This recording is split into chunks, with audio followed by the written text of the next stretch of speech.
Alright, we are in session 13 of Dragon of Icespire Peak. We got the same people from last week, so it's going to be a good time.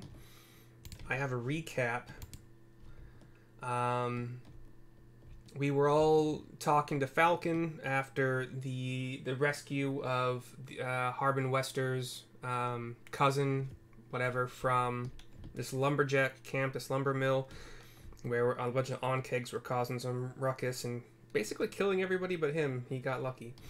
But you're back at Falcon's Lodge. You met a new ranger named Rio, who kind of came in toward the end of the conversation with Falcon. And after three of the other party members who were longtime party members had to leave, at least for now.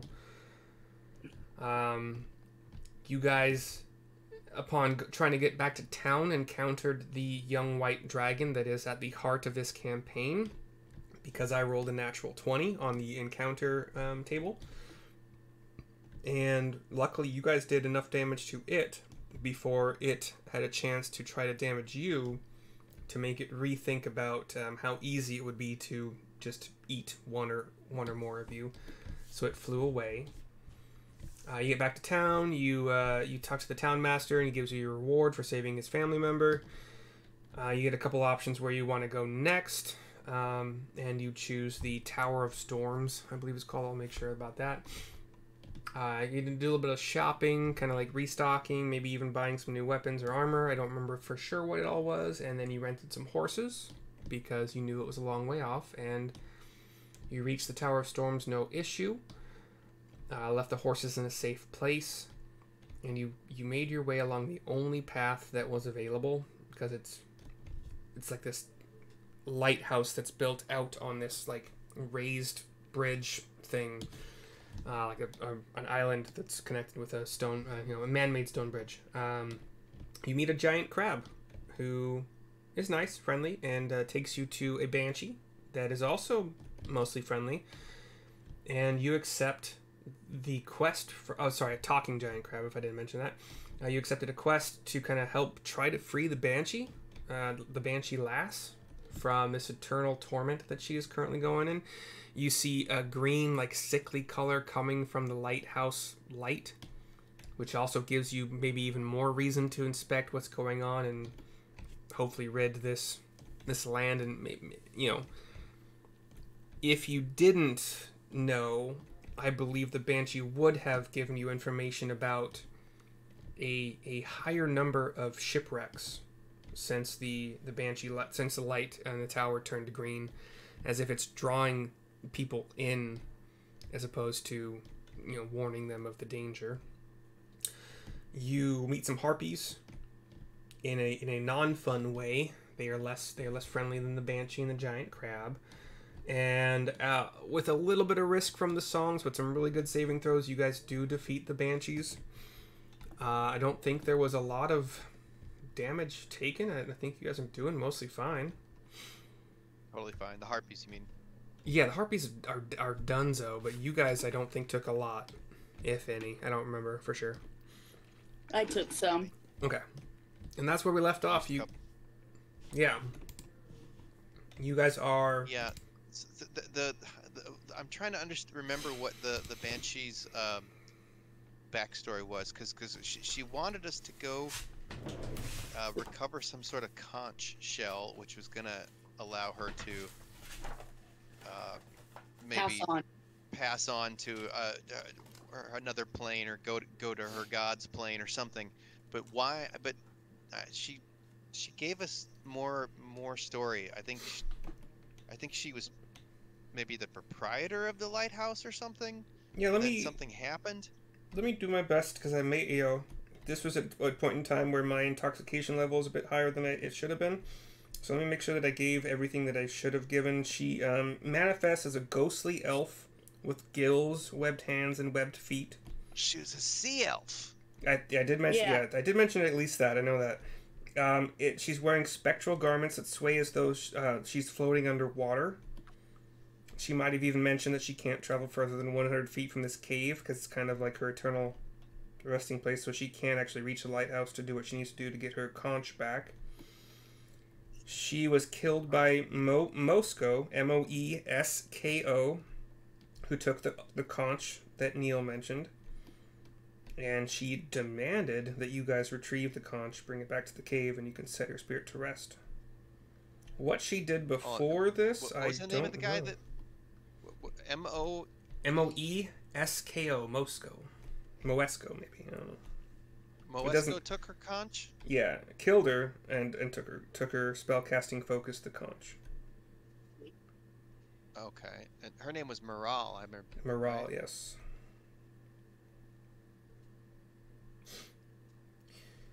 Did Moral tell us what was going on up in the lighthouse?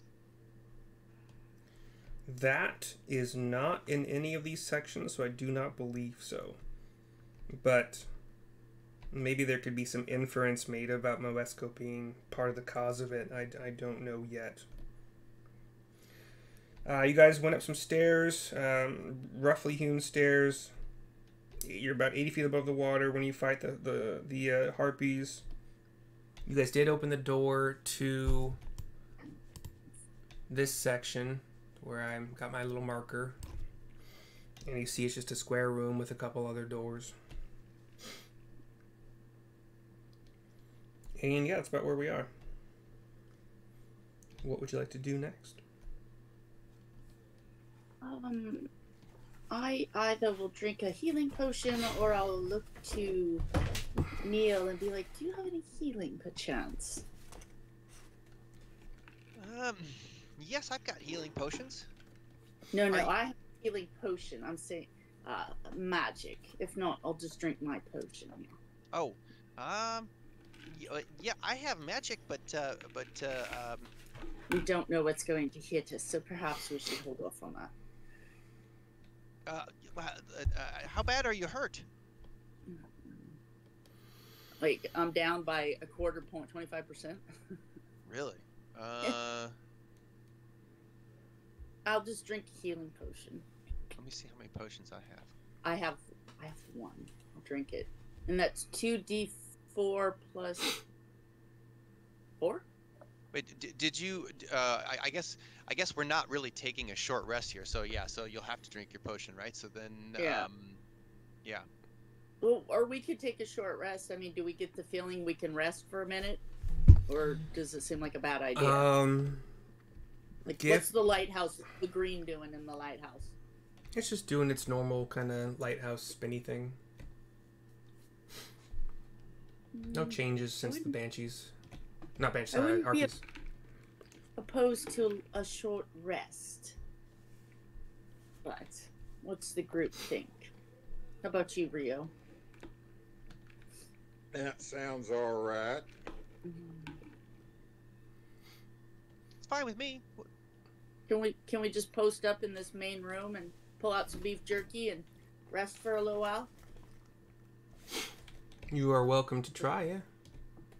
Yeah, so just because of that, I'm just gonna drink the potion. No. You don't take what I'm. Let's try it and see if anything happens. Let's just go in this first room here. So, okay. Are we secure in this first room? You will receive if I think you guys are about to walk into just absolute. You're going to get your faces wiped with the floor. I'll try to give better hints, but. Just like you're welcome to try is like I don't know the outcome any more than you do. Well, we could also just rest right on the outside of the castle too. We don't even have to be in that first room. We could just sit down on the outside of it until we go explore the rest of it. That's fine too. Yeah. So whichever way. Yeah, I'll just slide down against the wall of the lighthouse and pull out some beef jerky and offer it to these guys. Beef jerky? Beef jerky? You guys remind me, when did you leave Phandalin to come to here? Was it in the morning? Yes. And by horse, we decided it was like 2.5 hours. Yeah, okay. So it's still early morning. Or mid-morning. Okay. So if while we're taking a rest, Neil plays his pan flute, and if we complete our short rest, then you get extra 1d6 hit points back on top of whatever. If you spend a hit die. Hit die you're spending, yeah. If you spend Do you even have to spend one? I think there's Yes, one, you like, do. there's food you could make that means you don't have to spend it, I think. But for your Song of Rest, I believe you do. Yeah. So if we take a short rest, how many do we get back then? Hit die, I get one. You should have 2 hit die, so as many as you want to spend, plus your Okay. 1d6 from the Song of Rest from Neil. Who rolls that? I think Do you want me to just roll that? it's up to you guys. I don't. If it doesn't say, then whatever. I'll roll it. It's my song. Here we go. Yeah. It was a great song. So you guys get an extra 6 hit points back on top of whatever you're spending. Nice. Which, in the future, let's say that players have to choose whether or not they want to roll a hit dice before they know the outcome of your song. I already planned on rolling Okay. it, so I rolled it. Probably song should come at last. Yeah. I don't know. Yeah. Okay, so yeah, add your 6 if you rolled a hit die. Make sure you marked off that hit die on your D&D Beyond. And indeed, the rest is it's fine. 6. Right. So. Maybe not a bad idea in the future to post a guard or say you're listening for threats or something like that, but it's all good. We're cool for now. Okay. So short rest completed. If you have any short rest abilities that come back, make sure you, like Neil, I know D&D Beyond won't do it for you yet, but you get your bardic inspirations back based on my rules. I know that one. I can't remember. I forgot that. I can't remember if there's a paladin thing in my rules, but yeah, I get my bardic inspirations back. Yeah, Okay, awesome. that's normally like a see. level 5 thing, but I like buffs. I like people being able to buff others because it's just more fun, more friendly. I get my channel divinity back with the short rest. Sweet. Yeah, good. Yeah. That's the... I don't remember what you used it for last time. Like a fear? I used it for something. Did you use What it? did I use it for? I used it. I think I used it to vow enmity or something like Yeah, that. maybe. Okay. So you guys are you all in this square room where everybody's moved their tokens except for Sarissa, or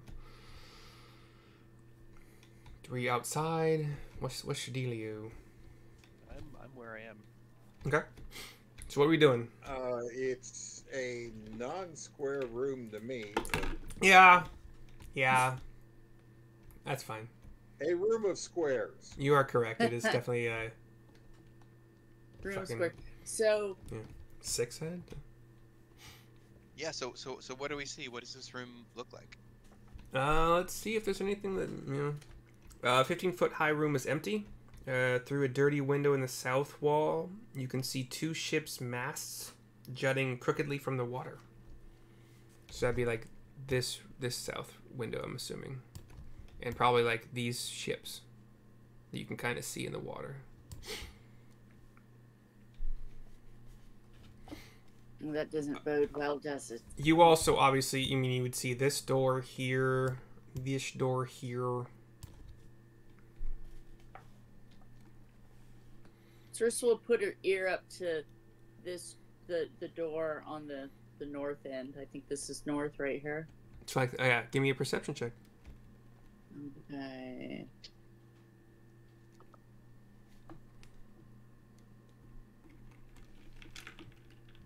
Eight. You don't hear anything.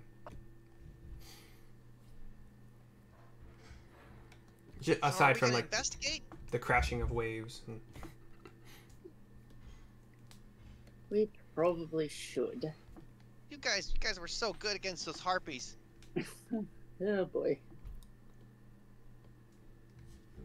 I suppose. What do you think, Rio? Should we just open? So Sarissa will real quietly try the door, just like to see if it's even unlocked. Just like. I don't see anything in the book that says it would be. So I'll unlock the door just slightly and just like go open it like a millimeter just to see if anything happens. Like. let me recall how to delete fogs, because yeah, there you go. Through that door you see a spiral staircase leading up. And let's see anything else that's in this description that matters here. That's T. Nope. That's the inside wall. Stone. Each staircase landing is about 20 feet higher than the one below it. So I think you might see even 3 levels up. Oh. I don't think anybody works here anymore. Yeah. So tippy toe in. Okay. Medusa playing Neil. Is this another door over here? Is it shut? Let me zoom in because On the ground level? Yeah, I see what you're looking at. Yes. Yeah, it has to be because that's the only door into this room. Yeah. Well, let's check this out before we go upstairs. Yeah. So Circe will grab the door and just do the same thing. Just slowly, quietly test it to see if it's unlocked. It is also unlocked.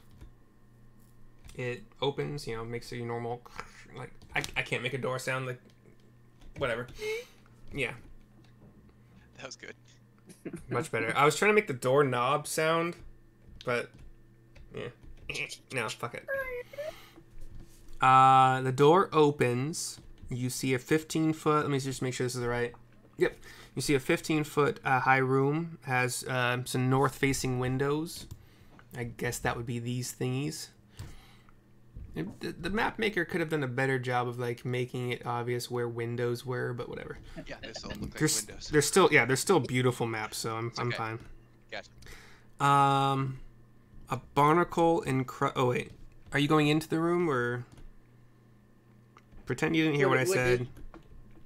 Does it look like? Does it look safe? I mean, does it look like there's anything, or does it just look like an empty room? What you can see from your vantage point. Unfortunately, I don't have Foundry yet, or we would be able to do this. But I would like to do this someday. I might spend that money. It's fine if I get people that want to continue playing. And yeah, this area is probably where your line of sight ends. But yeah, everything up here is empty, just the windows.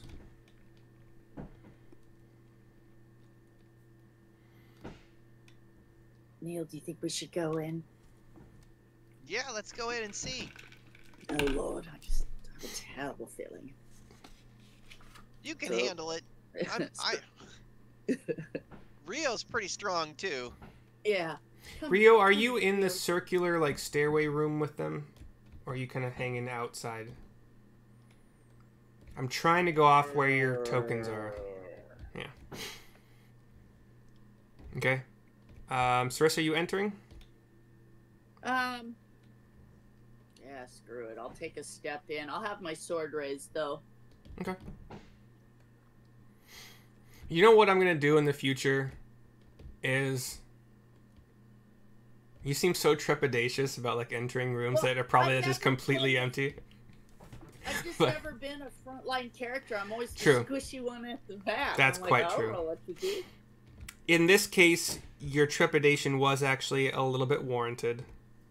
Okay. But it does make me want to mess with you in the future. I'm going to try not to as much as possible. But anyway, when you enter the room, in the south of the room, against the wall, is a barnacle encrusted chair. And in the chair is an orc-looking kind of being. You guys, I'm going to pretend you guys have the knowledge that the previous group has as well. But you would have encountered, if you were with that previous group, one of these monsters before. It is an orc. It is known as an anchorite of Talos. Let me see if it describes this anchorite different than... It is clad in... To the best of your ability to discern, like its armor looks like it's made from octopus hide. Ooh. And in its lap is an opalescent conch.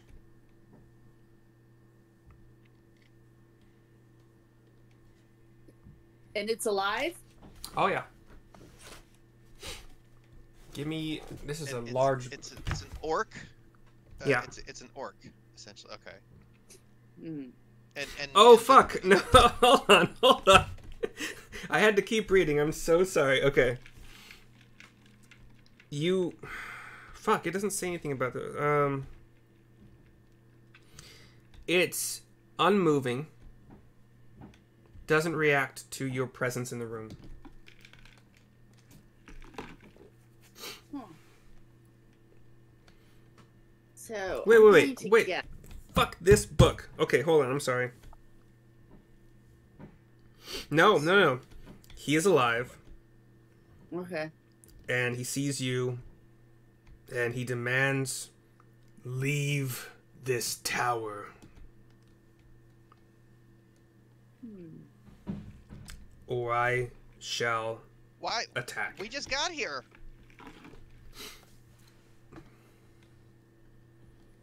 Wait, what did he say? Or I should what?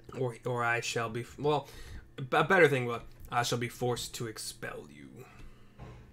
So Sarissa will grab Neil and be like, all right then, and grab Neil and like pull him back out in the other room and just quickly shut the door and be like, I feel that this could be a problem. And she'll let Rio know exactly what she just saw in there. Like, okay, we should have a plan for this. Well, we got to get the conch. We got to get the conch shell for Mural, and then she can finally rest in peace. Give me a perception check, everybody in this room. And the room would be the circular stairway room. 6. 18. Ooh, big 7. Rio and Sarissa are not very... Yeah, Rio, Sarissa... Well, Sarissa, you got a little bit of panic, so maybe your perception isn't working as well as it can be. For some reason, Neil is on point, and he hears nothing.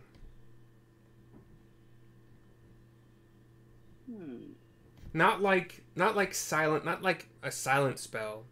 You can still hear the waves, you can still hear... Yeah. But you don't hear, and maybe you can guess what you don't hear. It's breathing or moving or anything. Yeah. You don't hear the sound of the chair moving. You don't hear the sound of boots on the floor. You hear nothing, Neil, that would give you any indication that this guy's getting up. Okay. Well, yeah. Well, I can cast a spell to give you extra health, and then we can go in and kick its ass and take the conch, and then we can go see what's upstairs. So you don't hear anything moving, Neil. Nothing. Like it's almost as if the room is empty. No, I believe you, but I guess if we stay out here, he doesn't care. So maybe he's trapped in that room. Yeah, that's it. Maybe he's trapped in the room.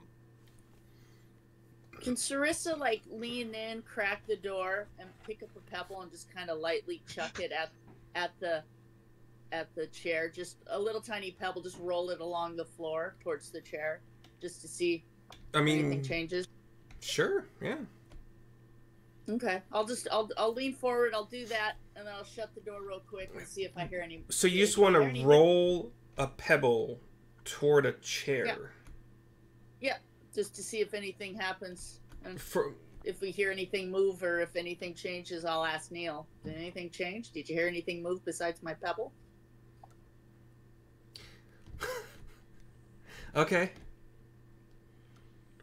Give me 3 more perception checks.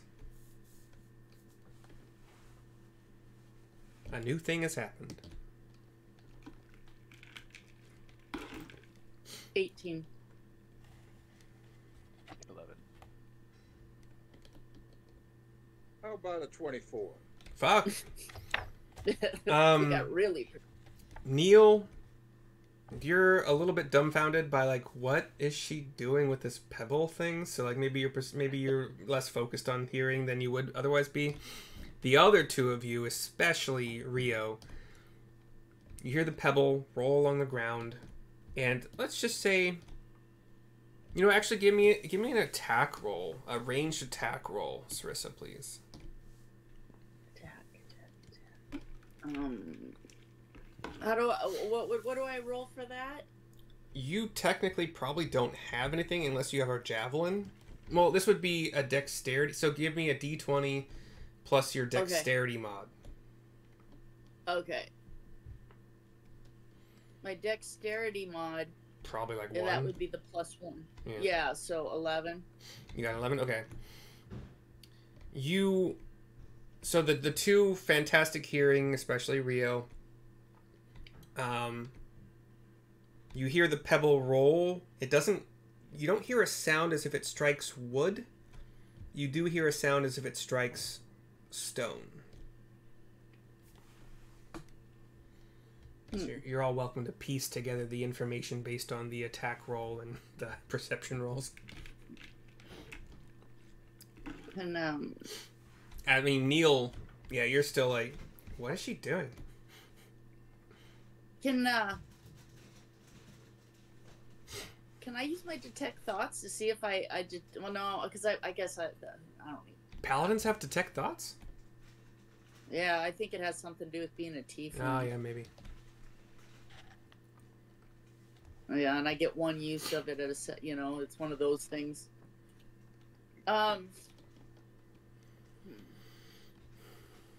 So. Well, should we just go in there and deal with this? I could fly around to the windows on the outside and land on the windowsill and attack from there. I'll be away from keyboard for 90 seconds. Okay. All right.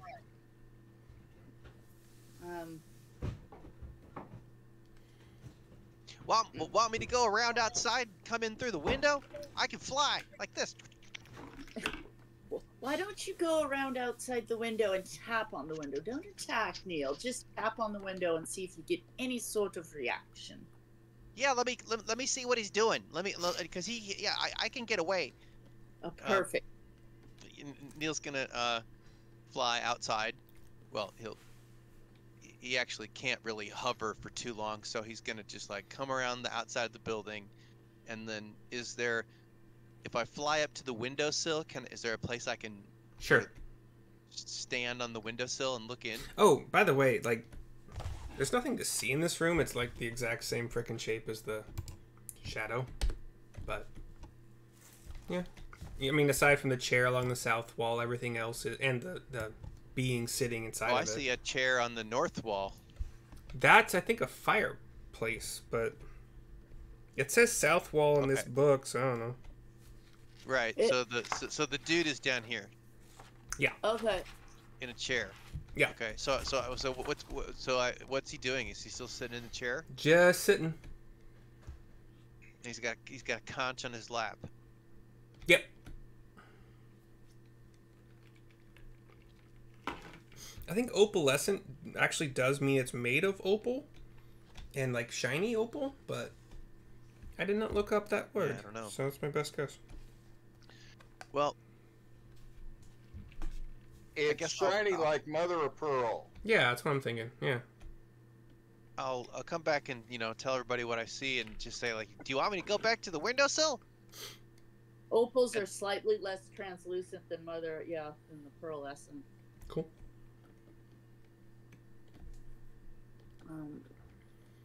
Hold on. Maybe he'll just give us the conch. So, Sarissa will just walk into the room and stand directly in front of the. We could offer him something. Yeah. Sarissa maybe he'll take a potion of healing or something. So. Yeah, Sarissa will have her sword raised and just kind of march in and just stand there and look at him and see if he repeats exactly what he said last time. As I have said, I'm going to approach this as if you were with the party the last time they encountered an Anchorite of Talos, which is what this orc is.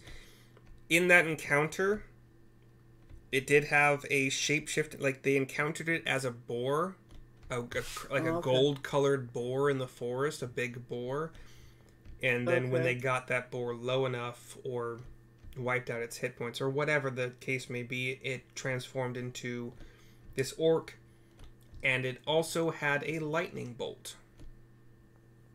Okay, so we would know not to mess with this thing. Well, Like, you would come up with have a plan. you would have that information in your pockets. Okay. So, having said that, then Sarissa probably wouldn't go marching straight in. She'd probably be like, okay, let's come up with a plan to kill this thing. Okay, well, I could cast a spell.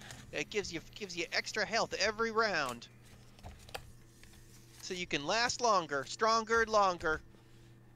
All right, then. Let's just do that. It's called heroism. Do we just want to go in and tank it with this one? What do you think, Rio? Just go in and take it out? Sure. Okay. Well, let's do heroism. Okay, Neil. One more Neil thing. Touches you. Oh, go ahead. One more thing that happens is you hear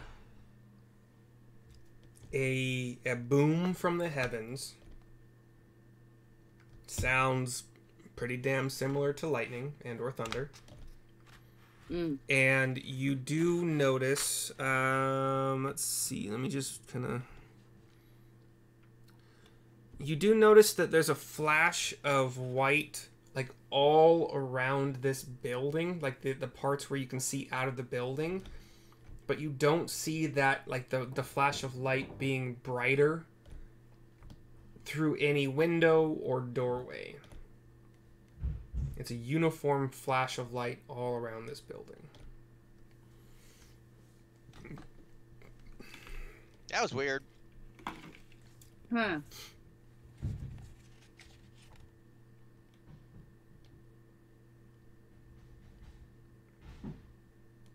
And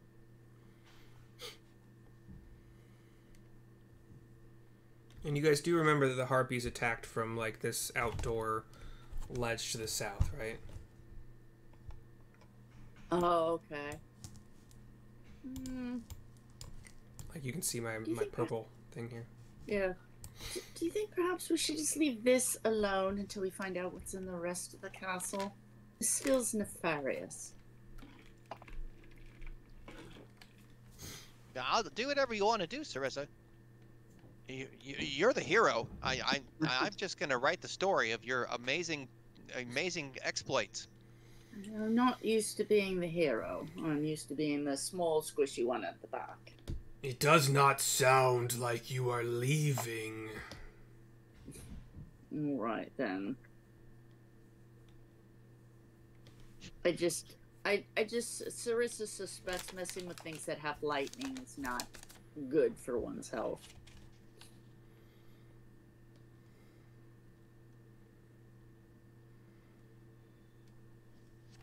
I don't suppose we could open the door, have Rio pepper it with arrows, and shut the door again real quick. Rio's not at the level yet where he can pepper anything. It's one per round. Touche.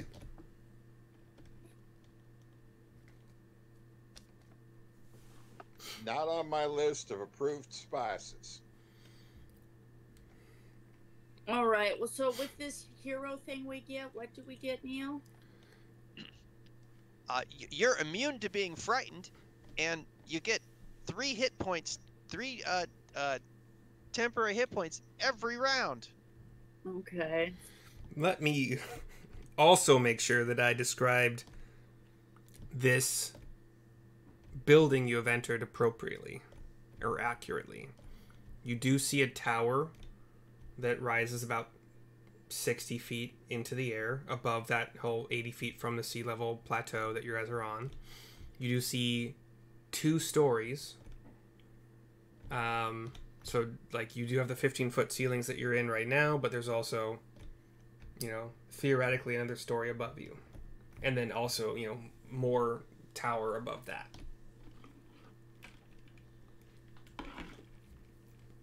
Okay. Just want to make sure you guys have the complete lay of the land. Do you think perhaps we should just go up to the upper tower where the harpies came from? Deal with this room at the end. Well, my spell only lasts for a minute. All right then. So You haven't cast it yet. I just want to make sure that you had all the information before you started with the spells and the attacking. Let's go. Well, it's up to you. Let's go up to the upper level. We'll deal with this guy last. Okay. We know where the conch shell is. We can come back and get it. Let's make sure that nobody else is going to come down on us while we're dealing with lightning bolt stone orky thingy. Sounds good. Let's explore. Ah, I can hear your footsteps receding. You have chosen well. I'm glad you are leaving. We'll be back. Don't worry. Neil. I said, shh. You'll be... What? We're leaving, sir. We are leaving. Good. Oh yeah, we're leaving. Bye. Goodbye. So, how do we Okay. get up to Going the upstairs. Yeah, just go upstairs. Okay.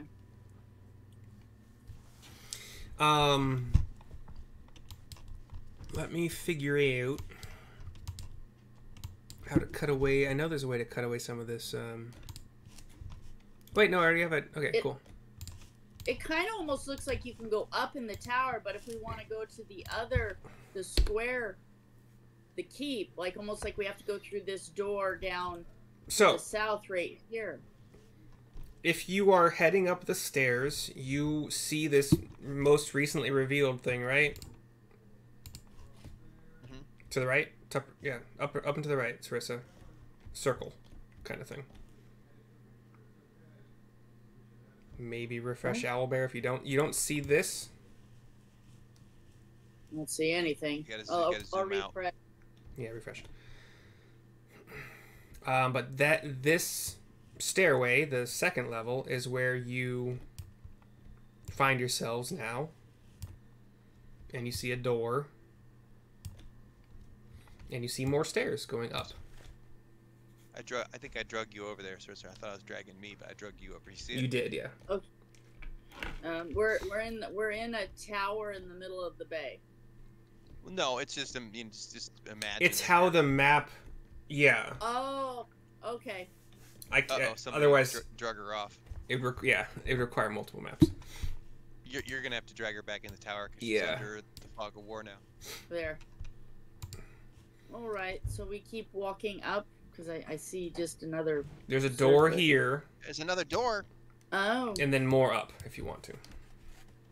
I'll fly over and put my ear up to the door. Perception check.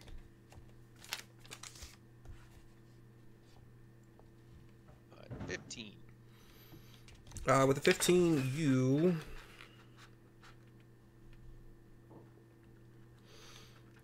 hear another lightning bolt or thunder, whatever, strike, and you hear the boom even louder than you did before. And actually, it sounds like it's coming from beyond this door.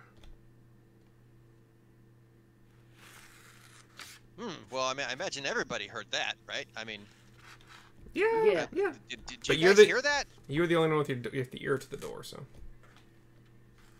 But if it was a boom, wouldn't everybody hear it? Sure. What did you hear, Neil? Did you hear that? Did you hear that? It sounded like lightning and thunder. Yeah, everybody heard the boom.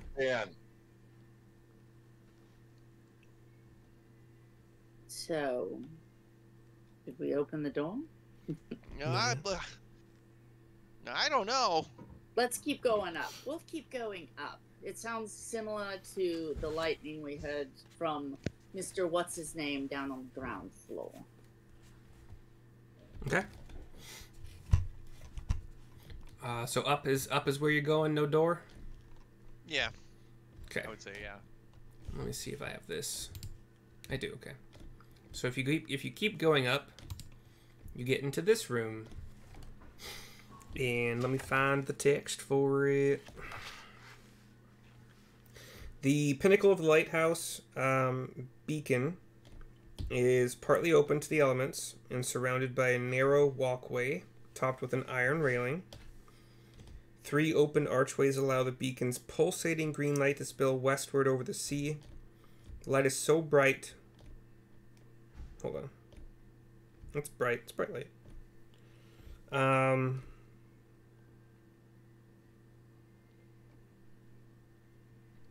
So yeah, arrange your tokens where you believe you would be while walking up here. And then just let me know what you're doing. The light is all shining westward.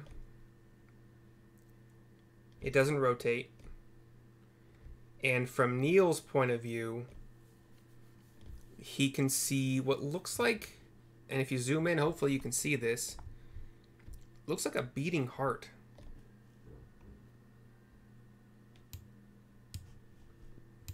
Yep.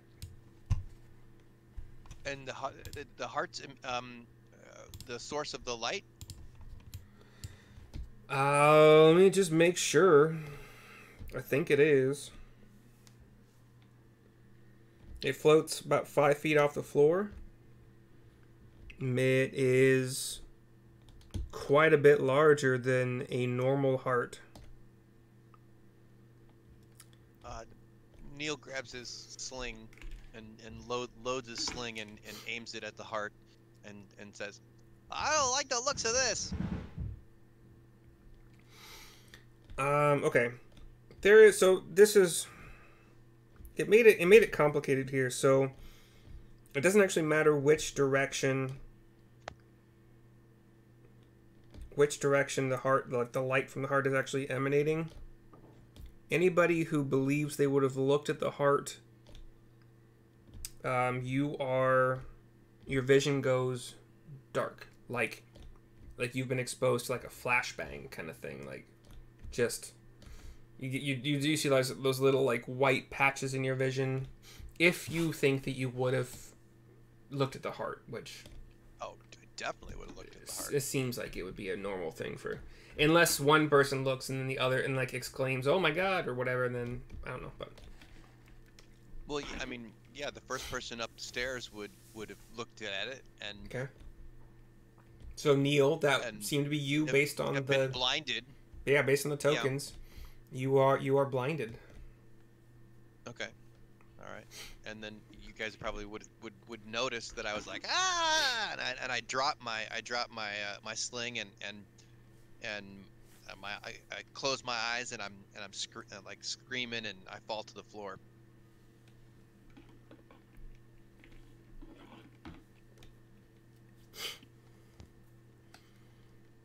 You're muted, Sarissa. Sarissa would turn her back to the thing and scooch over to where Neil is and lean over and be like, "Would you like to get on my shoulder for a moment? Can you not see? I'm assuming you're grabbing your eyes. And...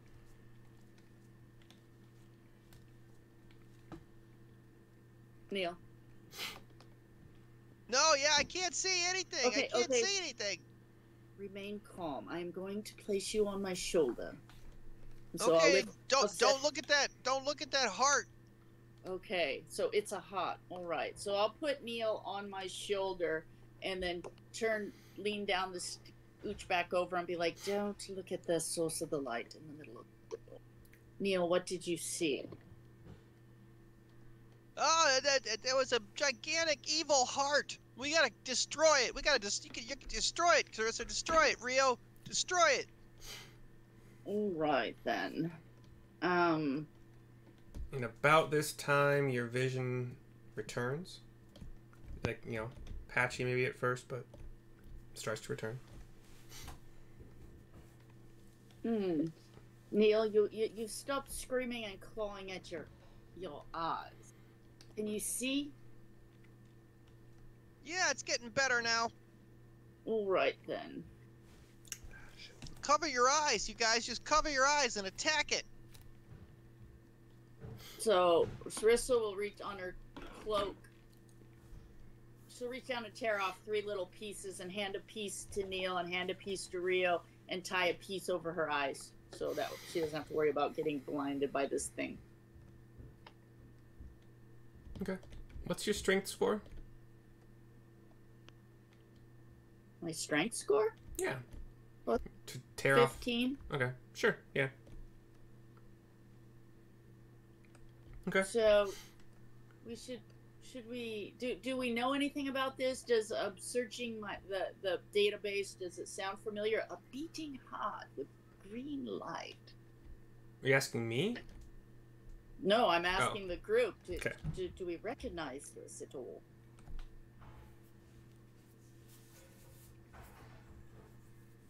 No, I've never seen it before.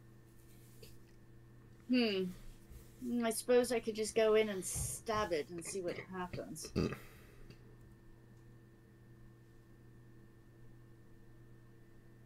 Don't get blood all over your nice clothes.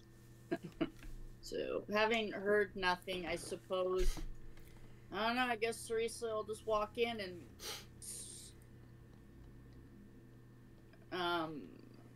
let me think. What I'll do is I'll bring up Shield of Faith around myself, and I'm just gonna go in and just,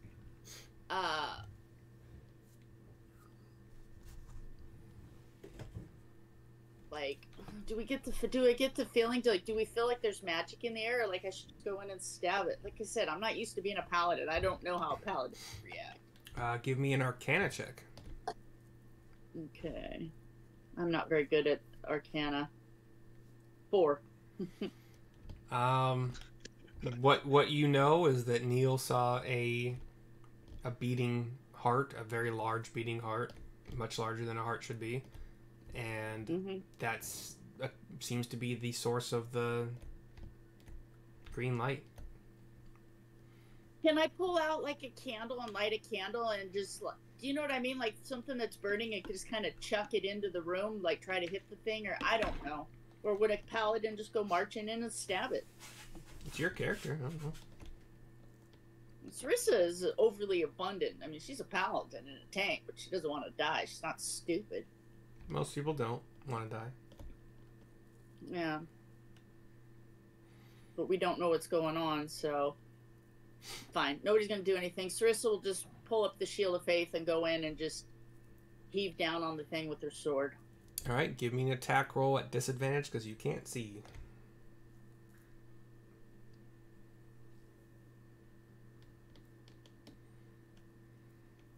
So 21 and 18. 18. Yeah. Knowing as you approach with your blindfold on, you do still have that green light that does seep through because it's not a perfect blindfold. And you kind of have an idea of where you're swinging. You do swing. Give me, you do hit, you strike it. Give me a damage roll. Okay, so...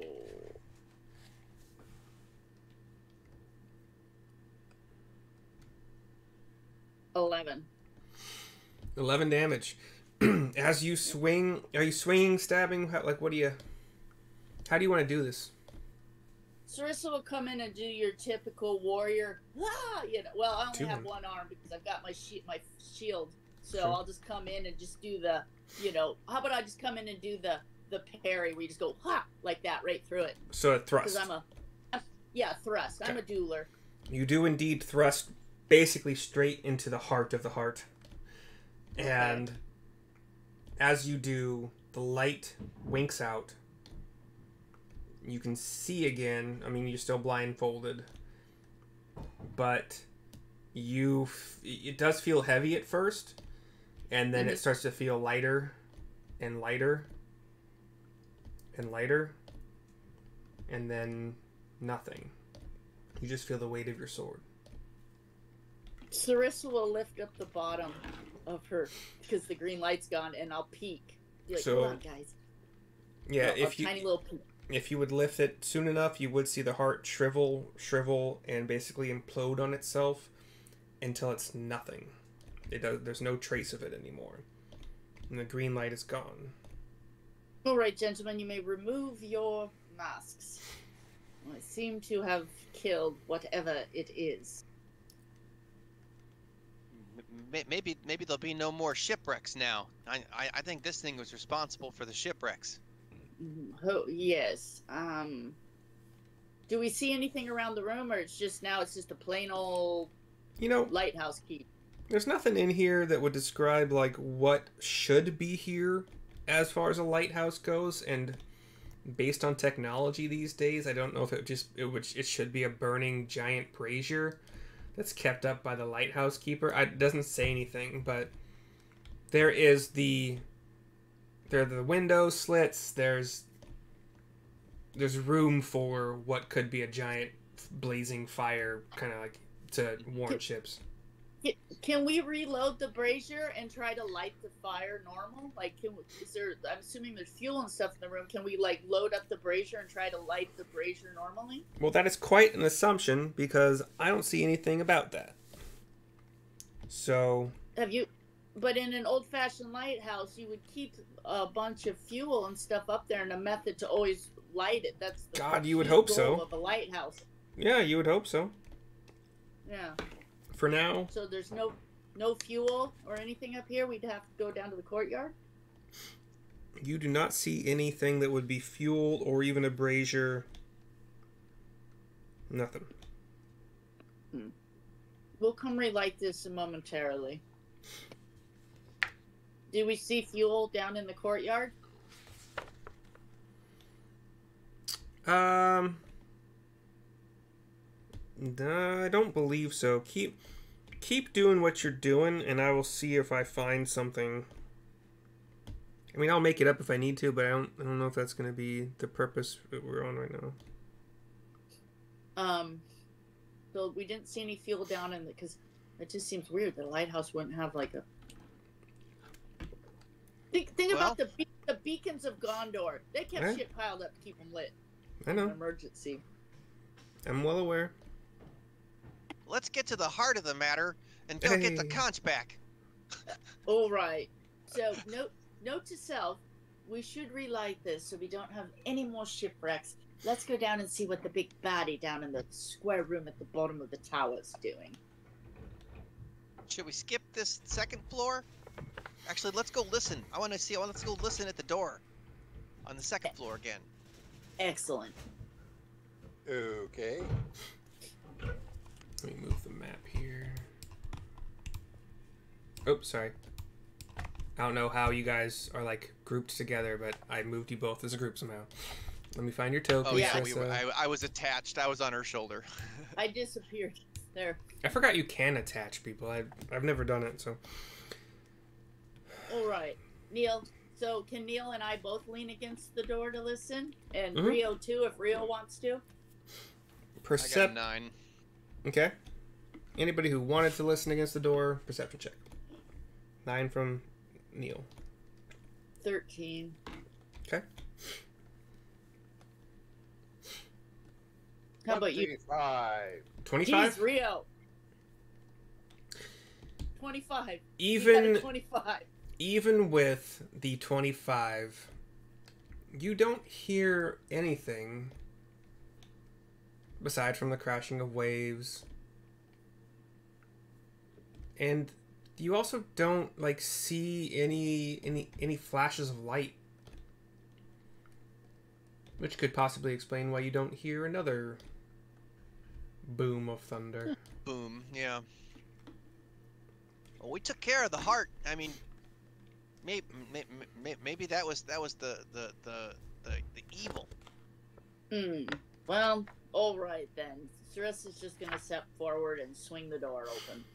Okay. Let's check this out. Let me get my tool. Well, I'll just swing the door and lean back like, and I'll lean back like.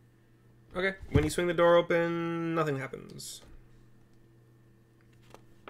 Well, that was rather anticlimactic, wasn't it?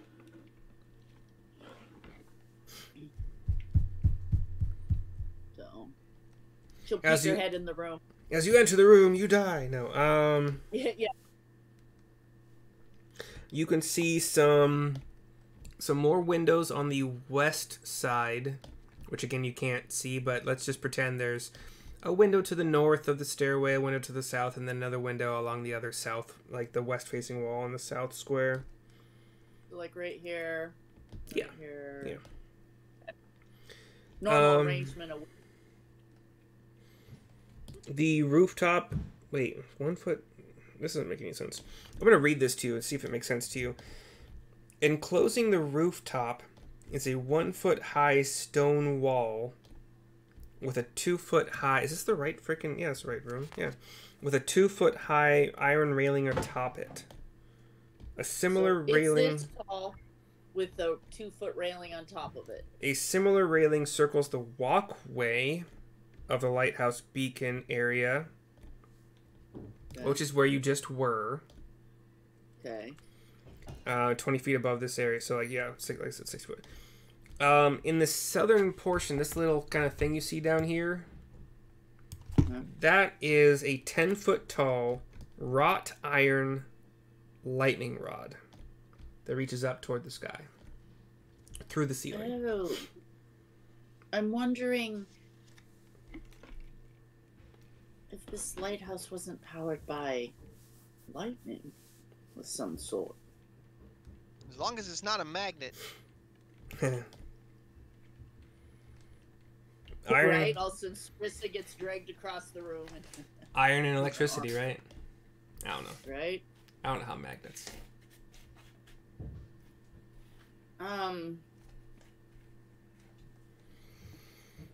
Do we see anything else in this room, or we just see the That's big it. wrought iron lightning rod thing? 'Tis all you see. Big empty room. Should we go down and see if the big bad is gone from that bottom room? Sure. Rio? All right. Okay, so we'll head out of that room and head down. Okay. Make a note. Large lightning rod potentially, and we'll go back down so we can listen at the door of where creepy stone orc guy was. Okay. Neil has placed himself where you're going. Looks like Bart might be trying. Sarissa has not so far. There we go. I'll grab you, Bart, and drag you down with us. All right. Let me adjust this camera here. By camera, I just mean the focus on the Albert. Yeah. So you got back down to this bottom floor. You have the door in front of you. Do you want me to cast a spell? Want me to cast a spell on you? Yes, perhaps that heroes. Put a spell Yes. on you. Yeah, I touch Sarissa and little magical butterflies shoot out of my sleeve and hit her, and she is now immune to being frightened and gains temporary hit points equal to my spellcasting ability modifier at the start of each of your turns. So every time it's your turn, you get to add 3 temporary hit points to your sheet, unless I lose my concentration. Excellent. Which is very possible. But of course I could just go hide. I might have to just go hide while you kick its ass. Do we hear anything at the door again? Like, because last time we heard nothing, but do we hear it talking or anything? Perception check for anybody that is listening. And I'll be back super quick. Okay. Sarissa just is not very perceptive today. Oh, Rio did okay. Rio is extremely perceptive. Rio is our perception meister. It's those ears. I'm gonna grab something to drink.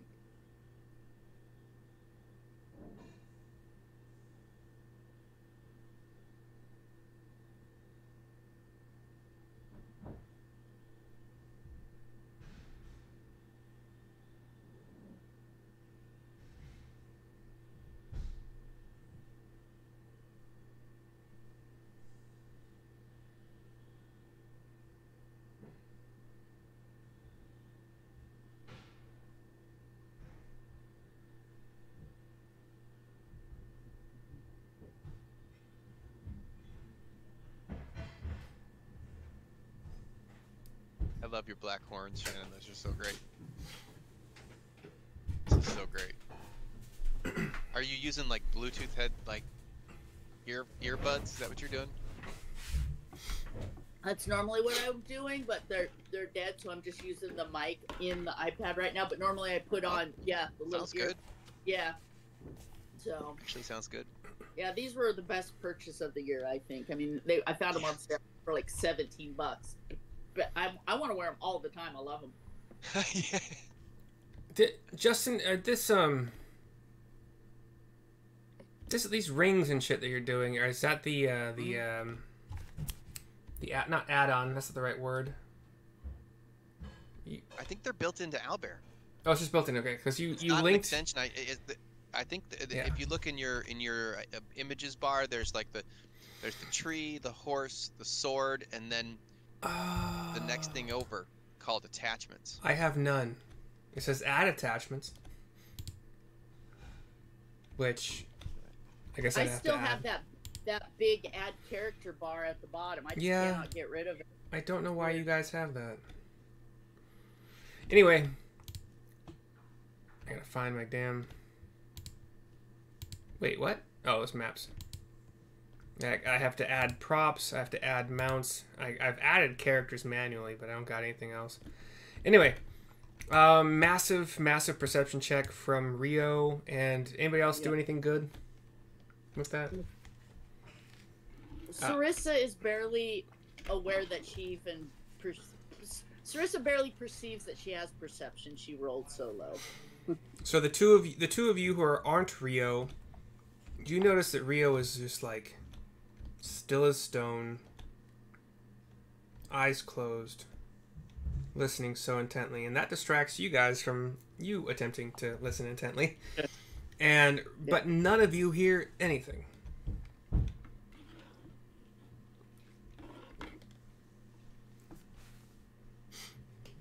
Aside from the crashing of waves and maybe even the occasional lightning strike. Who knows?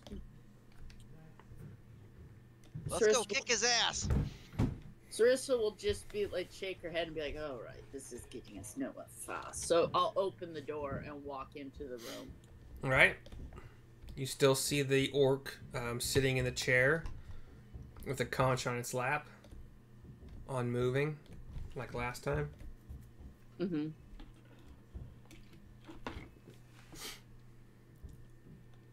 I guess I'll just cast Shield of Faith around myself and march forward. You still have it up. It's like a 10-minute.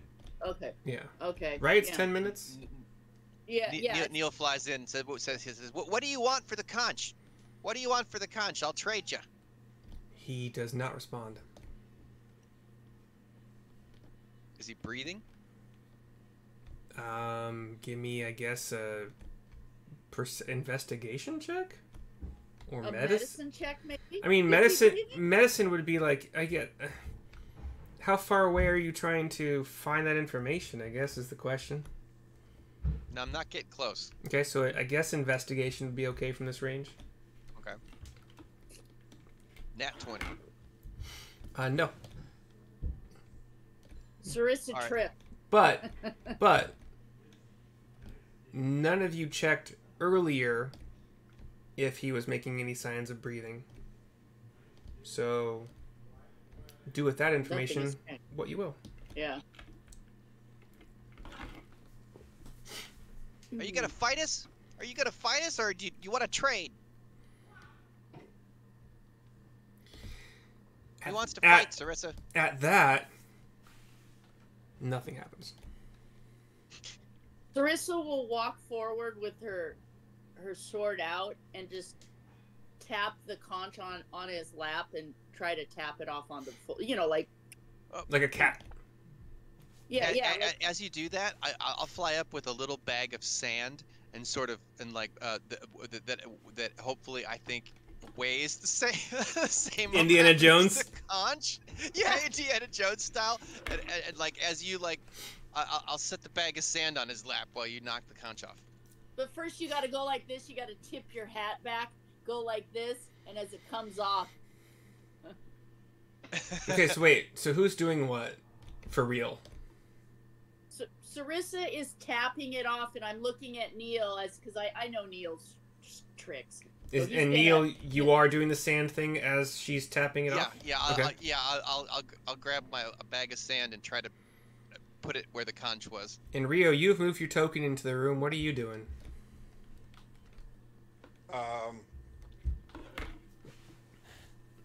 Bows up, arrow drawn. You're ready. Copy. Alright, so give me dexterity checks from both Sarissa and Neil.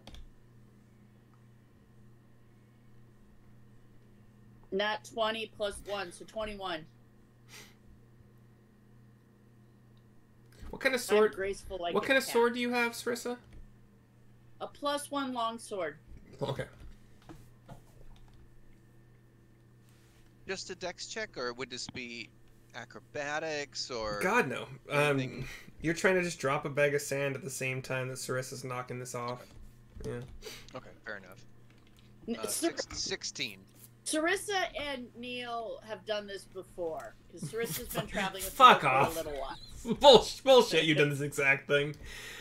Okay. No, we practice this. We practice Yeah. this exact same move. It's the bag of sand trick. We do You it guys- all the time. You guys watched that play, Indiana Jones, for... Yeah, it's one of our favorite plays. It's a great play. Indiana Jones. do, do, do, do, do. Old man Neil fighting the did Nazis. music. Okay. Neil did the music for when they turned it into a musical. Hey, yeah. Ba-dum-bum, I'd believe it. bum-bum-bum-bum, dun-dun-dun, dun-dun-dun. So Neil is... With that roll, Neil is simultaneously playing his pan flute with the Indiana Jones theme, as Sarissa is deftly, like, no issue whatsoever, arm not quavering at all, slowly pushing this thing, not even tapping it, just like pushing it in a slow, steady rhythm off the lap. I Neil gotta get my sword. plays, drops the sand bag at the exact same time as the conch leaves the lap, creating no difference in weight, except for Right. in reality there definitely would be at least a microsecond or whatever. But conch falls to the ground. I'm gonna say that it's not fucking delicate as shit for your sake. It doesn't crack. It doesn't in 5 pieces. crack or break. Carissa has her shield out like this. She's got her You shield on. didn't say this. Well, it's just it's a given. You're not. No, it's not. Any common sense is not going to knock a conch shell directly onto a stone floor. That's retarded. You So, didn't you say know, it. I'm not going to discount No. you for things you didn't say that are important. Okay, well, I'm going to start describing everything in Please painful do. fucking Yes. detail. Oh, trust me, we'll get into the minutia. We'll see. I can throw in like 47 adverbs We'll see. and 97 adjectives. We'll Not see. a problem. And we'll dial it in to exactly where I need you to have it Yeah. eventually. Anyway, Yeah. for your sake, does not shatter, falls to the ground, makes whatever sound an opulescent or opalescent, whatever it was, conch would make when it, or like, ding, ding, ding, ding, you know, whatever. It should make the sound of hitting a wood shield. Sure. At this point, the orc also does nothing. Nothing. Correct. Boy, I cast my spell for nothing. Possibly. So, We'll see. You did too. Possibly. right? So we're all pumped up. We're all ready to go, and it's the Lots. equivalent of just Lots of adrenaline. internet. Adrenaline Yeah. wasted so far. Yeah. And spell slots. Yeah, exactly. So, before we go investigate any further, perhaps we should bring this conch back out to Muriel and free her, and then worry about, because I'm assuming, like, because we're caring, so I would think that we would want to return this conch and free Muriel because she sounded very distressed before we do anything. She wasn't having a great time. Yeah. She was friends with that nice crab that we talked to.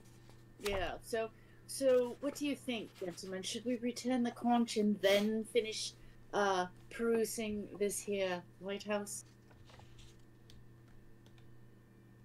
Yeah, Rio? let's do it. Yeah. What Rio? You seem to be the I mean, most accepting. There might be of it. treasure, but Yeah, we'll come back and get the treasure. Okay. All right. we'll come back for treasure. Yes, treasure. We need to relight the brazier also.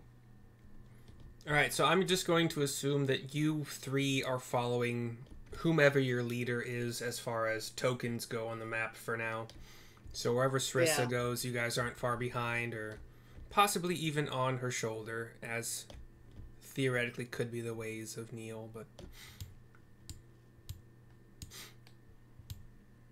Come, Rio. We're aware that Rio is highly perceptive, so we're constantly looking at Rio and see if he perceives anything that has changed while we're walking down the gangplank or the mountainous path. I will admit that I am not the best at passive perception, so if you would ever like to remind me of what those are here and there during travel or sneaking around, let me know. Sarissa has a 10, so not stupendous, but And I can't hear anything. Yeah, mine's bad. 14. I can't hear anything over the clanking of my plate mail. and passive is like you're just kind of walking along. You might be doing something else, but not like actively doing something else. So like if you're in a fight, or if you're like closely investigating something, or if you're trying to like negotiate a price and you're really interested in it, that's all going to be, you're going to have to say, I'm also very closely paying attention to my surroundings, which will be an active an active perception roll. If you're just walking along, traveling, whatever, just remind me here and there what you're passive. Yeah. So if we're going to go above what our passive perception is, we need to verbally say, by the way, I'm paying extra close attention to X, Y, or Z. Yes. Okay. I will try to not make you guys have to be annoying about it and say it more often than you think you should, but... Oh, annoying is a skill I possess. Yeah. Trust and believe. Anyway, you make it back to... After 3 years, Riley knows that. It's been a while. You make it back to Zebanchi. I don't remember... What? You get inspiration for liking it to stain. It's been There was okay, so this is totally off topic, but there was I think it's a Papa Roach song where it goes, and the scars remind me that the past is real. And there was somebody on the scars remind me that the past is real. Yeah. But there was somebody on Twitter, or maybe on a podcast, can't remember, but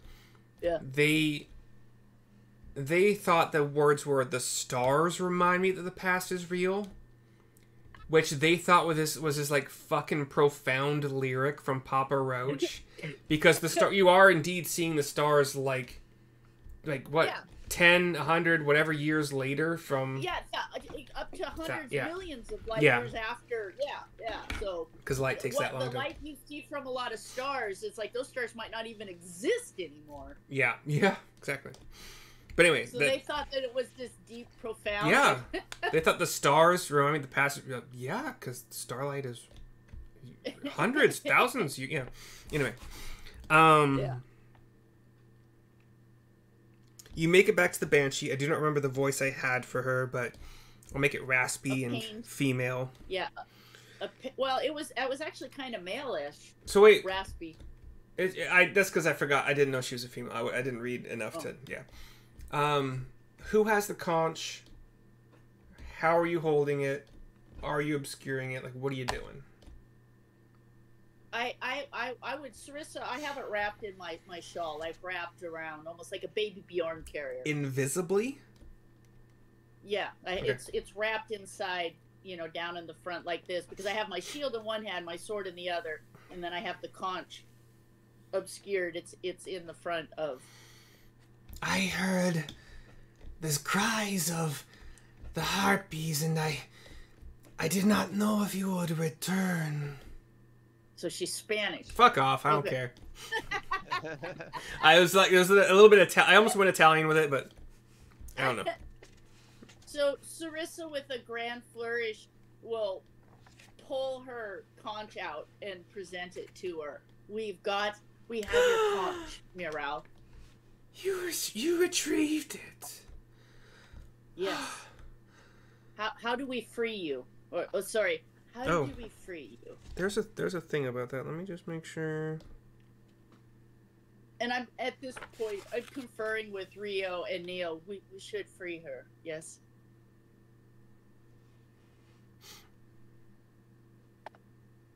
Sure. Yeah.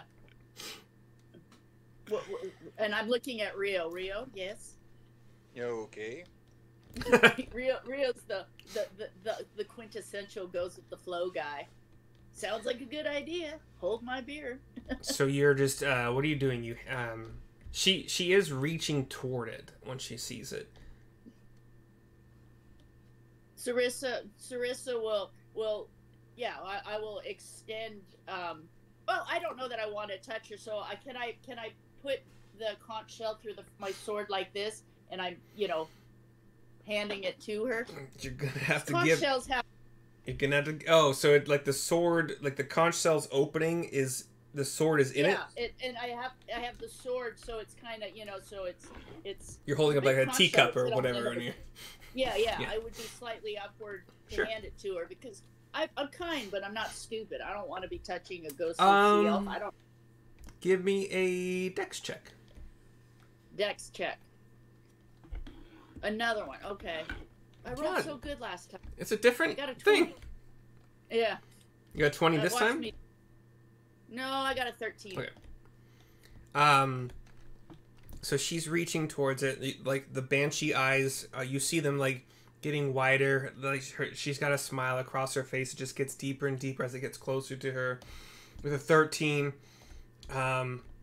your one of your feet. Do you have hooves, like cloven hooves, like a what do you have? No, I have regular feet. Regular feet. Okay. One of your feet, and like you're wearing boots of some kind, or sandals, or Yes. Okay. Yes. One of your the ground underneath your foot. Fantasy, not white, but Westbrook's. They lace up to my knee. I don't know what West. I've heard of it, but I don't. They're ridiculously expensive lineman boots Okay. that my brother wears. So, wait. Okay, yeah, fine. Whatever. We're just gonna go with it. The ground underneath your foot as you are your forward facing foot as you're kind of like thrusting a tiny bit, maybe like lunging a tiny bit, shifts under your feet a little bit. So you kind of lose your footing a tiny bit, but you regain it just in time to save the conch at the end of your sword. And it does reach to her hands. And she says, "It's been so long. I thank you." Does it sound like malice or does it sound like relief we're hearing? You hear nothing but goodness. Okay, so yeah. The giant crab who is here for some fucking reason. I don't remember the voice I did for the crab, but thank you, adventurers, for helping her. I will miss her. And as he says this, she says, "I will miss you too, Crabkins." I don't fucking know. Some name. Whatever. And she starts to like thrust the shell back, the conch back toward you. And as she does that, her form begins to fade. Oh.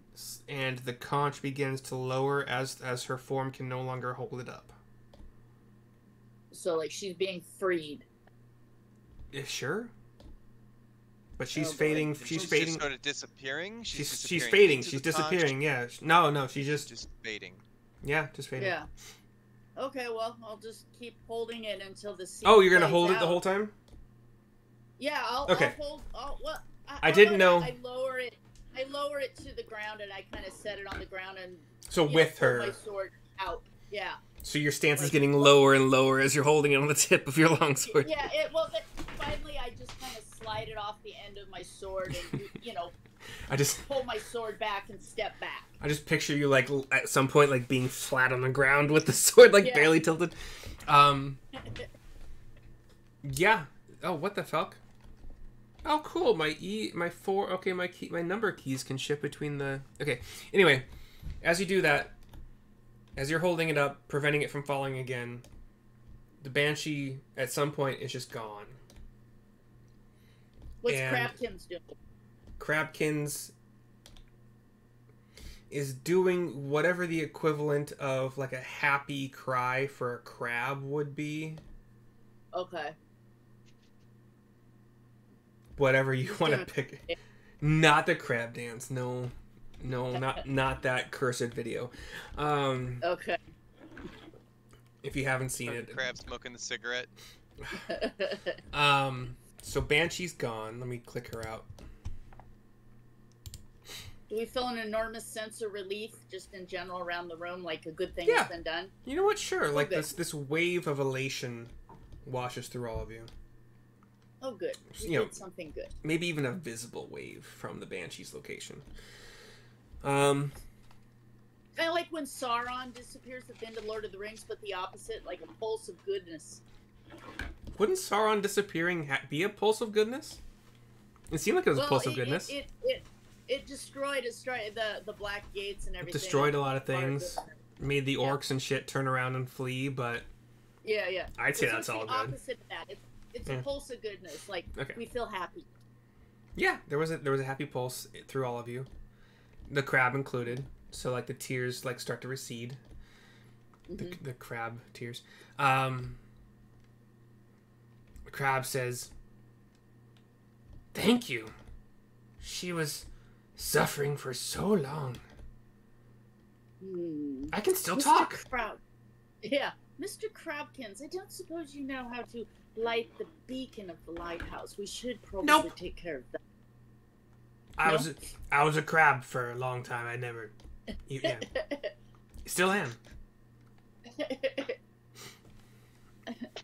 So, do you know of any cellar with coal or store? So, okay. Well, Nope. I suppose should we head back to the lighthouse then, gentlemen, and finish exploring?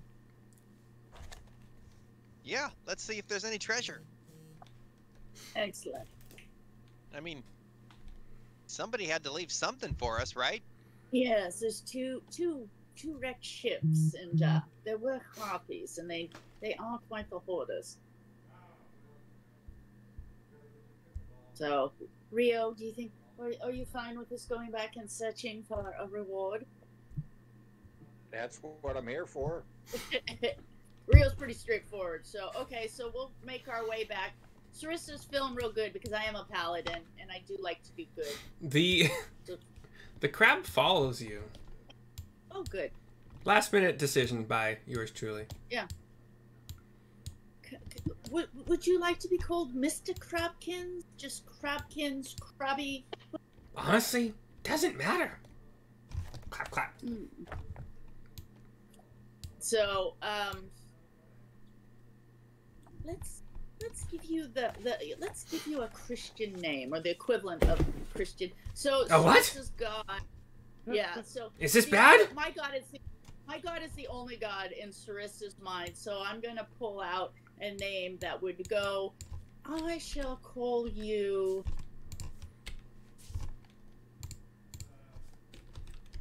Ivan. Whatever. Come, Ivan. Ivan! Come on, Ivan! Ivan the Boneless. But I'm bunch. Yeah, you know, that's pretty accurate. Kind of like Ivor the Boneless, one of Ragnar's sons. So, all right, so we'll go in and can we just start? A, we're looking for any kind of fuel to light the brazier, and B, we still haven't looked in the bottom room. Yeah. So what are we doing? We should probably check this bottom room because we haven't looked in there yet. Okay. Yeah, What? Rio's good. Have him listen. Have him listen at the door. Yeah. Rio, could you please percept? He knows when something's coming. Is percept a word or is it perceive? Perceive. Okay. That's what I thought. I just want to make sure. Oh, hey, fucking. Okay, hold on. The bottom. So this may help you guys with your giant freaking bars at the bottom. So the giant bar. Do you see the sword icon at the very bottom lit up purple? No. What icon do you see lit up? Nothing. But you still the giant. You have to be logged in to see that. If you're not logged in with your Owlbear account, you won't see it. I think I'm logged in. Hold on. It says I'm logged in. So here's what I just did on accident. I have the fourth option highlight. It's the character bar. That's why I drag in all the character icons for NPCs, PCs, whatever. It's number 4 on my keypad, on my keyboard. Mm-hmm.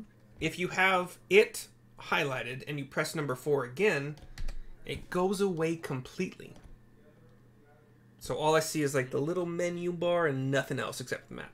Mm-hmm. So how do I make it so it sees Nice. me logged in? So Don't worry about it. You don't need to be. There's Yeah, no 'cause reason you need to I'm be. logged in. I can see Great Revo. You're logged into this room, but you're not. You're not signed into your Owlbear account, which is something else. Quite you can possibly, Do. yeah. You don't need to. Oh. something maybe we can play with after the session, but Okay, it might yeah. make your quality of life better. Bar. Yeah, because I don't even see where I can, because I log You in. probably don't even have an account with Owlbear. Honestly, you probably just don't even. You never actually signed up as a player you don't need to sign up. So you probably don't even. Okay, we'll deal with it after. Sorry. Do y'all a favor, by the way. You would have seen all of this. So underneath this second floor area and third floor area, there's just off, because that's how they had to do the map for. This is all just roiling seas, waters, ocean, whatever. It's just water. Okay. This room, we're listening at it. Rio, have you taken the request from Sarissa to listen? Yep. And I dialed that in and rolled a 23. Nice. Indeed. Okay. He is our perceptive guy, so we don't even perceive anymore. We just look at Rio, Yeah, Rio. What do your elven ears hear? right? You hear. Let me just make sure I'm not speaking out of my butt. I think it's nothing, but I want to make sure.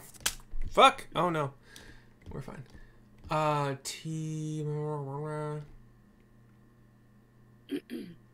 You already defeated the harpies, so. Oh shit! Apparently the harpies were supposed to fly away if they were reduced to 10 or fewer hit points, but I think you guys killed them fast enough that it wasn't a big deal. Yeah, you hear nothing in this room.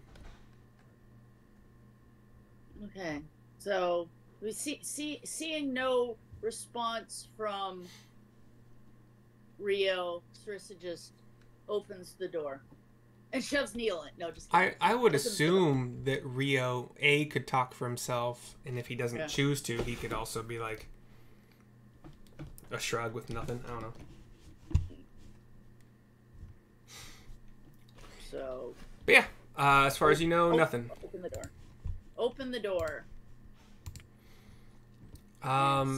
In what you see is the walls of this 15-foot high room are adorned with frescoes that depict ships being tossed on stormy seas, with a dark and terrible god looming above them and smiling.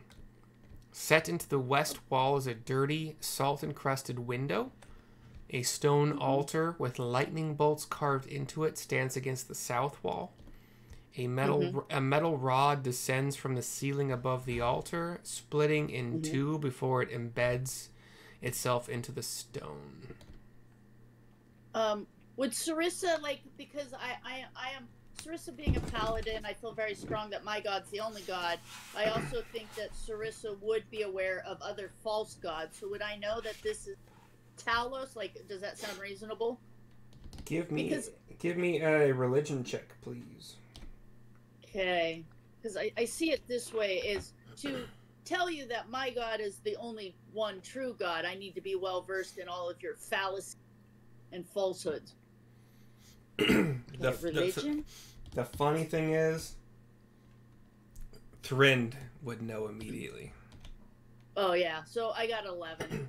But you do not know. You don't know who this is.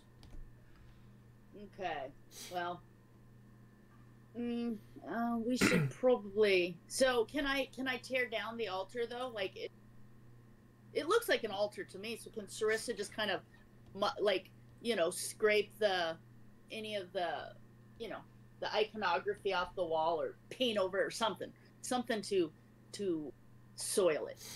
That's not your god, Sarissa.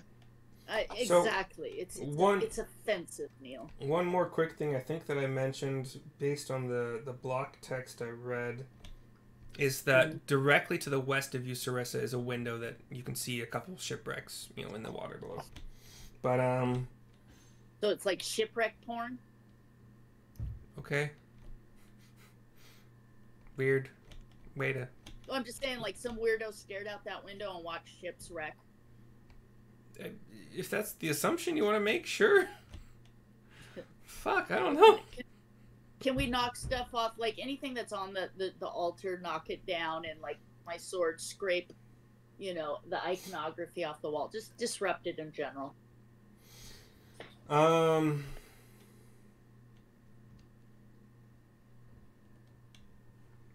Okay, how do you want to go about doing this altar destruction? If that's what you're doing.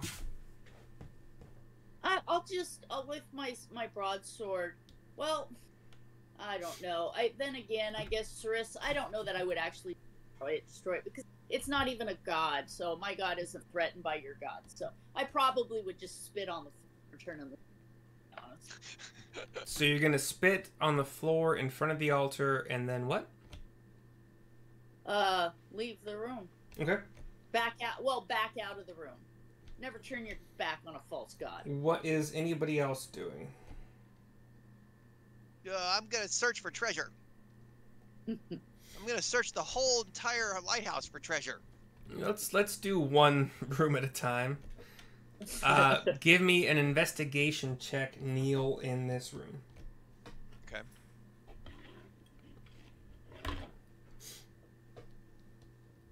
My shield of faith. That's a 6. You do not see anything that would catch. There's nothing in here. Yeah. Sarissa looks at Rio like, do you concur?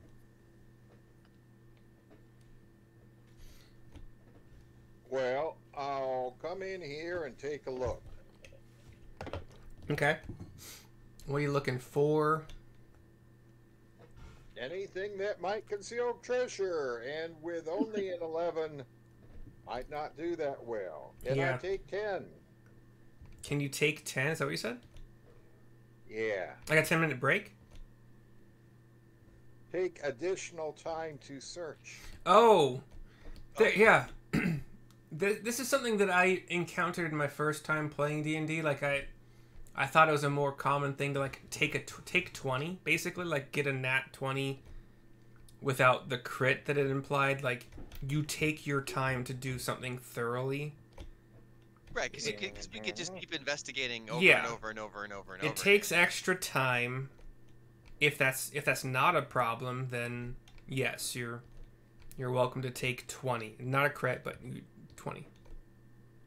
There are no crits technically on ability checks, technically, but Yeah, not to be confused with taking 5. But yeah. So if you are taking your time to explore this room, you do notice that the altar that was spit near by Sarissa is kind of crackling with an electrical energy. You'll probably devour them. I hope you do. The I rod. feel like I should have got vegetables now. My mum would not be happy with me. Is that what you're saying? Sorry, no, there's no rod in this room. There's an altar. Yeah, you don't see any portion of the rod in this room as far as I know. But you do see that the altar is kind of crackling with electrical energy. It's not treasure. Well, that's Rio that sees that.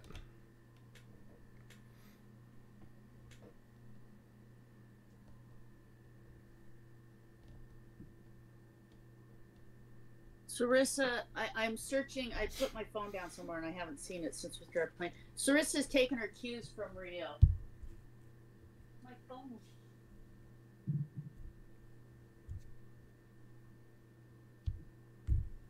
So as a result of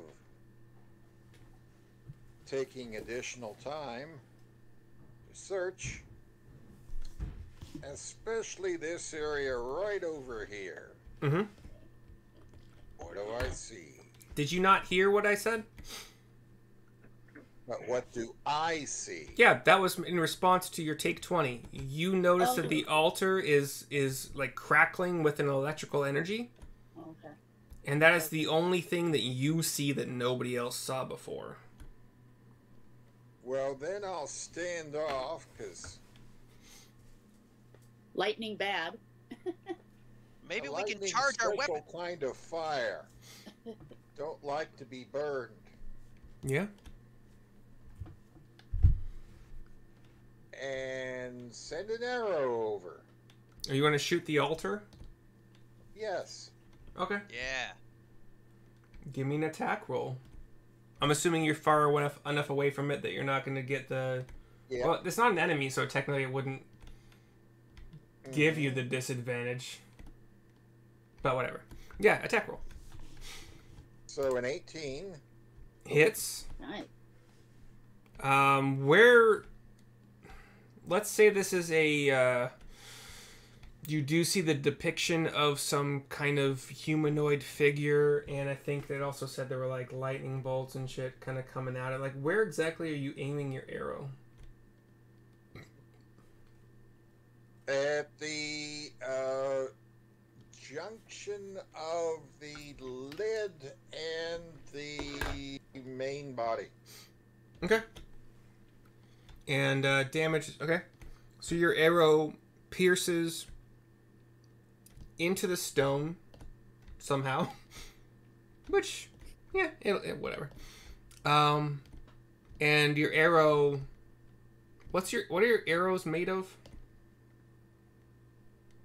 Just wood, I'm assuming. Steel tip, wooden body, Uh, feathers for fletching. Nothing really happens. Just embeds itself in the stone fresco, altar, whatever. Yeah.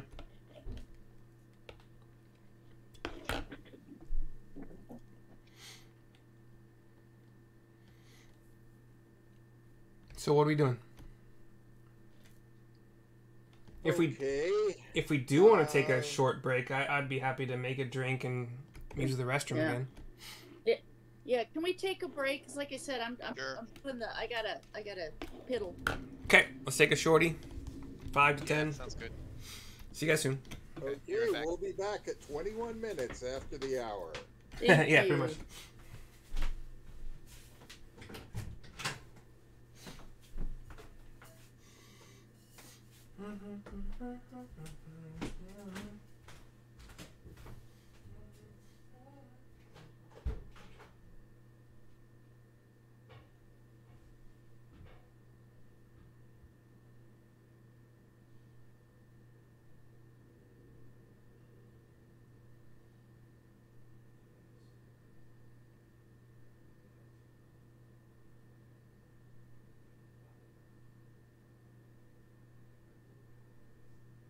Yeah, sorry I was late, John. Like I said, I had no cell service.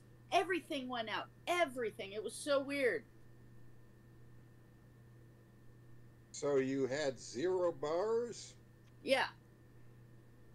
So I have a problem getting cell. Like I'd say about 50% of the time, I don't have cell service where I'm at. I'm running off of my Wi-Fi. Anyway. So, And then the electricity went out, the water went out, so everything kind of comes over on that little bridge. So I suspect something happened there because it went out for 7 hours yesterday. No water, no electricity, nothing. So whatever it was, it seems to be an extension of what happened yesterday, but it was fairly short lived.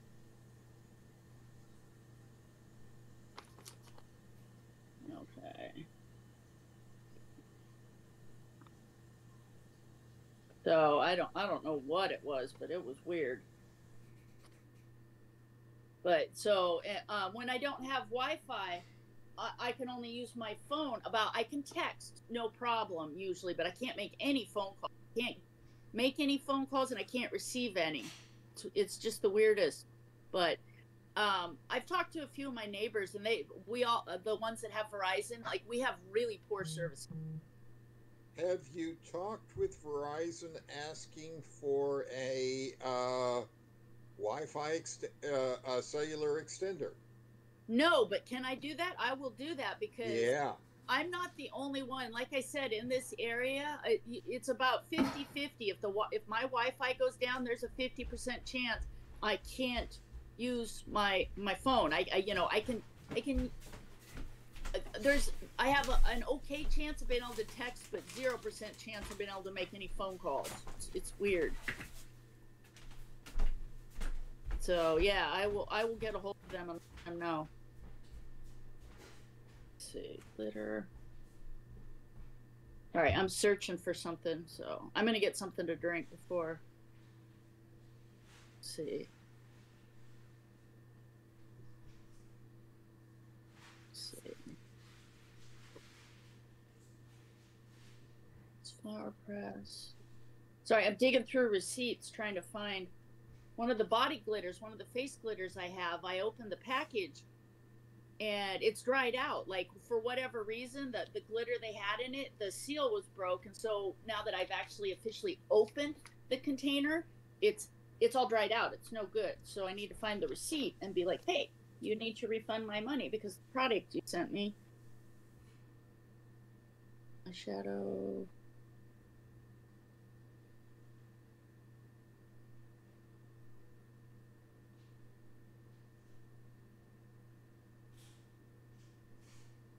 See. Ooh. Million eyeshadow gel. So let's see. Yep, I found the receipt right here. So I need to get a hold of them after the fact and be, hey, this stuff wasn't cheap. I want my money back.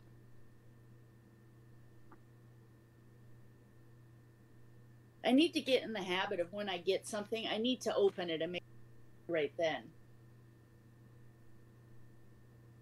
Okay. Let's see. Let's see.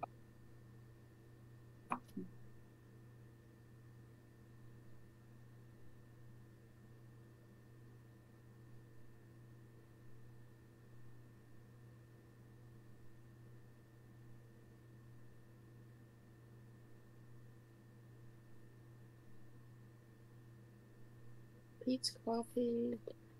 Let's see. I'll be right back. I gotta get Icespire. Yeah. You're right. Yeah. Are you hurting, Neil?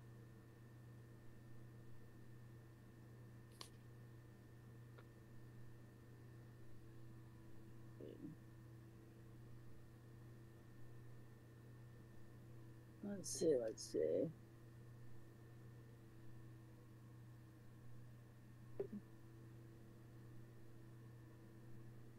Baked eyeshadow.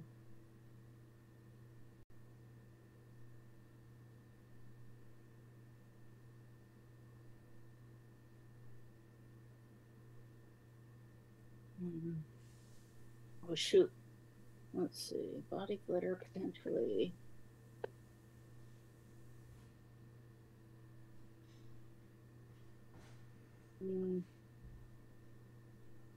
Okay. Nope. Nope.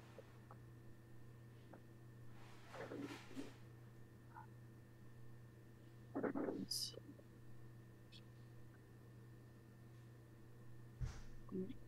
Nope.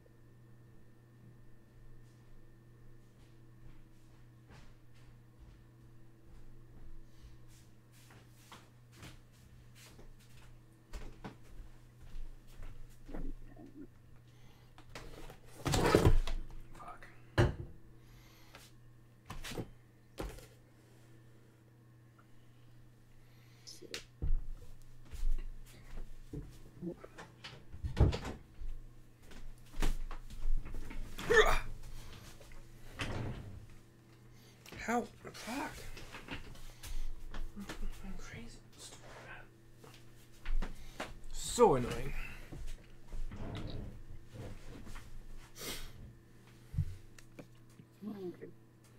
All right, I think I've done the best I can do.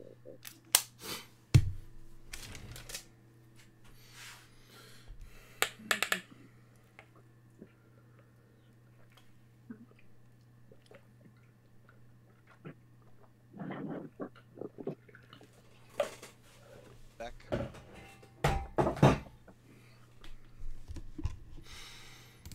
Okie dokie.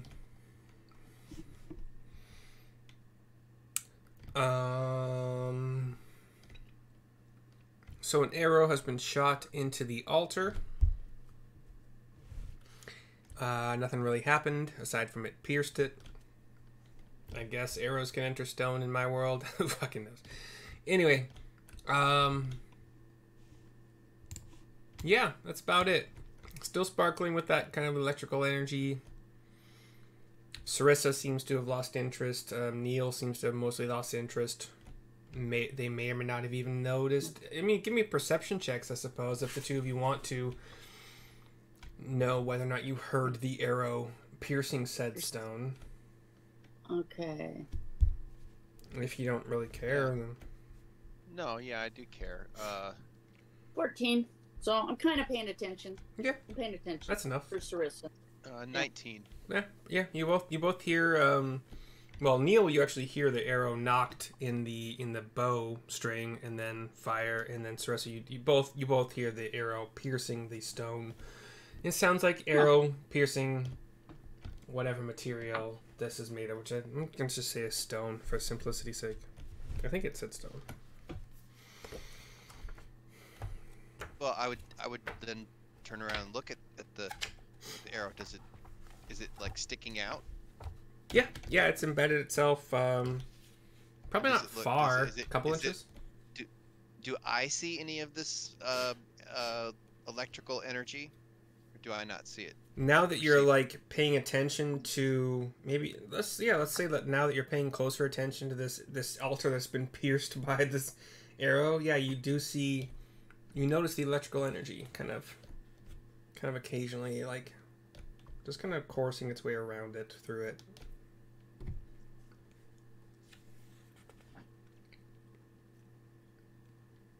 Is there anything else supernatural about going on in this lighthouse at all? Now that the heart is no more.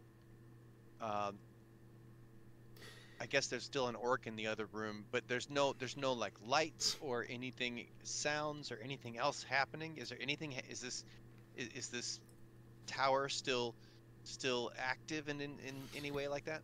So which question do you want me to answer first? I suppose you said supernatural, and then you said Is there anything else like going on in this tower right now that we're aware of that's supernatural, like that besides for this altar, which has a little bit of electrical energy, and is it that and the orc, and that's about it? Give me, I suppose, a perception check. Because I think we'll definitely do investigation. Unless you just want to go up. I just rolled a nat 1 on that. So your current perception, nothing. You're still kind of like shocked, maybe like, why did the ranger shoot an arrow into this altar? So maybe Neil there's a bit just squirreled. That looked squirrel. That was cool, but like, so you perceived nothing new. However, if you want to roll me a straight intelligence check, or even if you want to add Arcana to it, I'm okay with that. And this will be like just based on what you have. Another nat 1. Wow. Can I say that Sarissa notices Neil looking? Let me just make sure the double nat ones are cool. Because I know how Neil is. The double nat ones have been recorded for all of history, because that's extremely low. Sorry, I cut you off, Sarissa. What were you saying? I was going to say I noticed that Neil squirreled, so I'll help with the perception check, and Sarissa see. I once again, I'm like, oh, see, and I get an 8. Okay. I don't know why you would be doing a perception check on top of Neil's. I just see Neil paying attention, and so I'm like, oh, maybe I'll pay attention to it. But I'm not paying a very good attention. I mean, whatever Neil got distracted by, I got distracted by. You notice the arrow sticking out of the altar now, but you don't... There's nothing else you notice. Well, it's pretty weird that the arrow is stuck in the altar. But... See, this is my interpretation of the high attack roll and enough damage to pierce the arrow. And yeah, that's all it is. Fair enough. Fair enough. Not like it's a soft stone, or I don't know how stones and arrows interact together. I saw Joe Rogan couldn't pierce the Cybertruck with his bow and arrow recently, but that's all I know about. Well, the arrow could have went in between between the stones, broke the border and just kind of stuck right between the actual stones. But his attack roll is high enough that I think he was. Yeah. So remind me, John. I think you were aiming between. Maybe you were aiming like between certain like. If we are assuming that this is not a just purely carved from one block of stone thing, maybe you. Right, I saw a seam. Yeah. And thought, that might be a lid. Your arrow squeezed between the top and the whatever's underneath it. Fine, yeah, sure. And Neil and Sarissa are busy getting distracted by the things in their own path. Oh, shiny. Oh, remember when we got this, Neil? Oh, wow. Remember this? This was fun. So what would you... I don't think I would think anything of it then. I mean, I don't think I would... Oh, my battery is dead. Okay.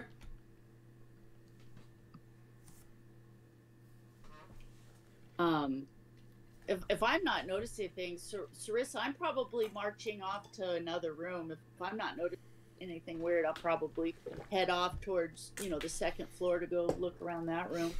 Here's a dumb thing that I think based on what doors look like in this map, did you guys all notice that this is the door? Oh.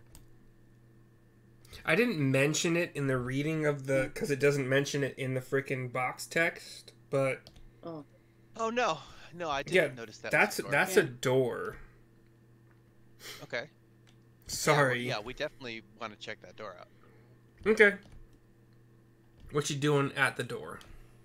Or with the door? Hodor.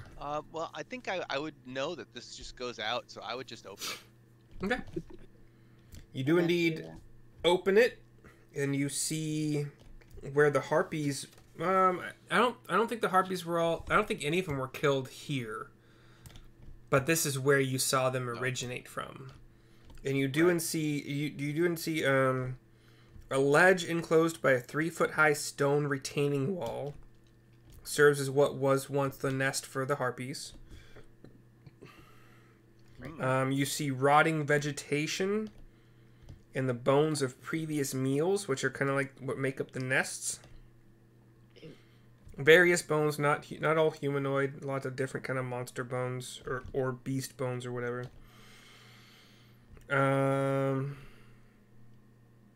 Yeah, that's what you see.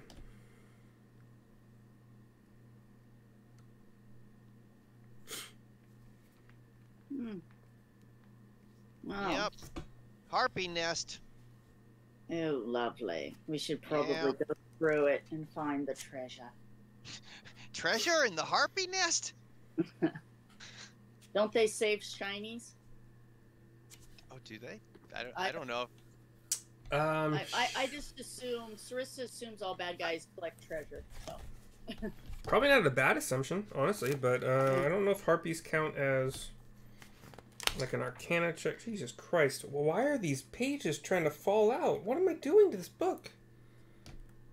I'm so sad. Let's see, harpies. Harpies. Yeah, I guess if the harpies killed some people, they would have maybe taken their stuff back here.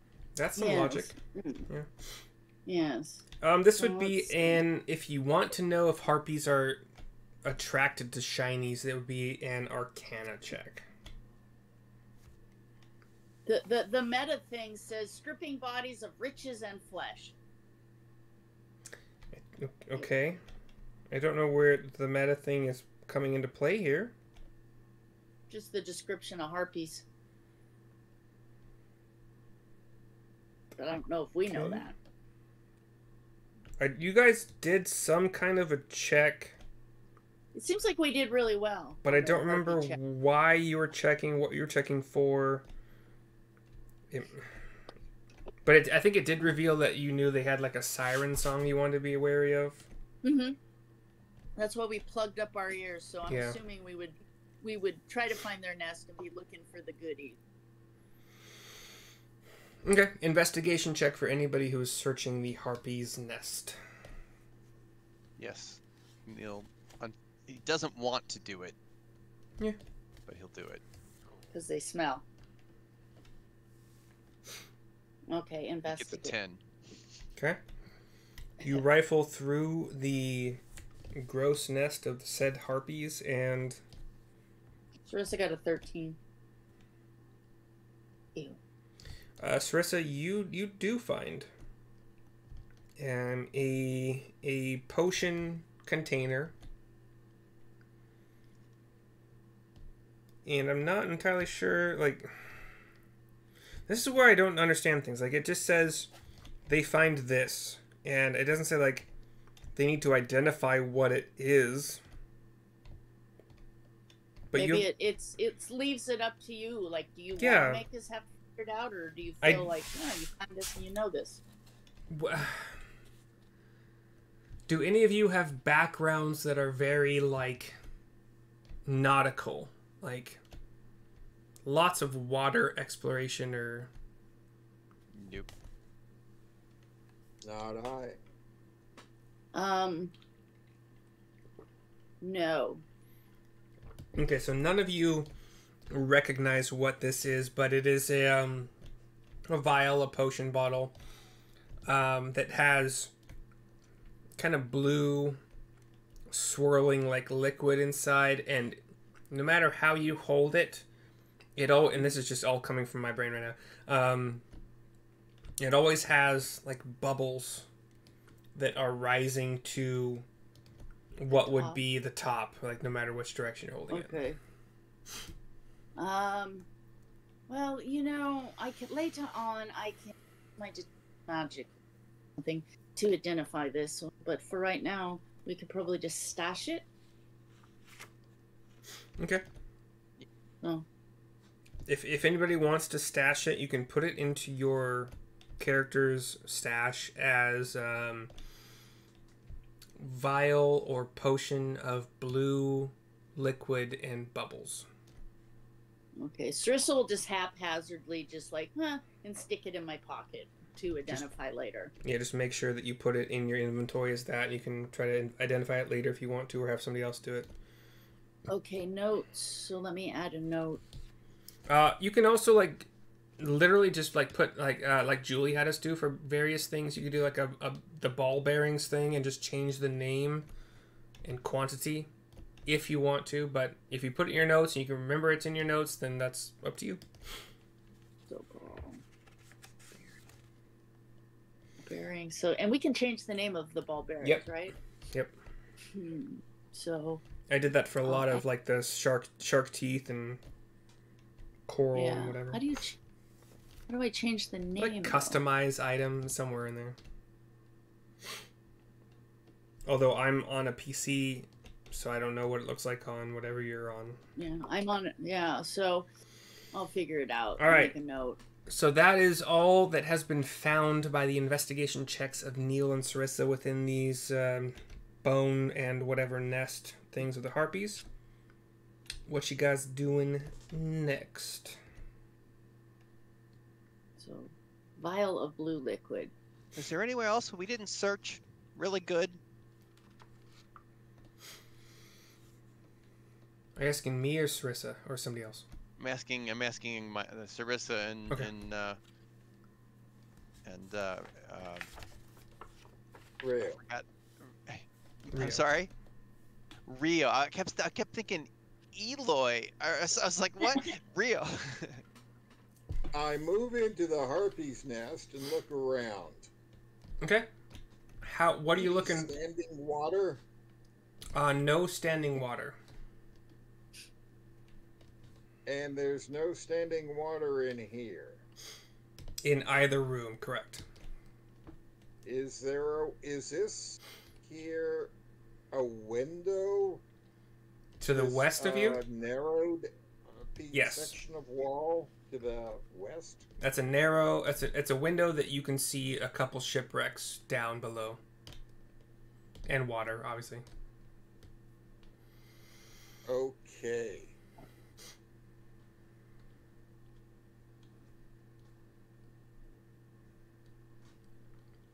I have an idea. Okay.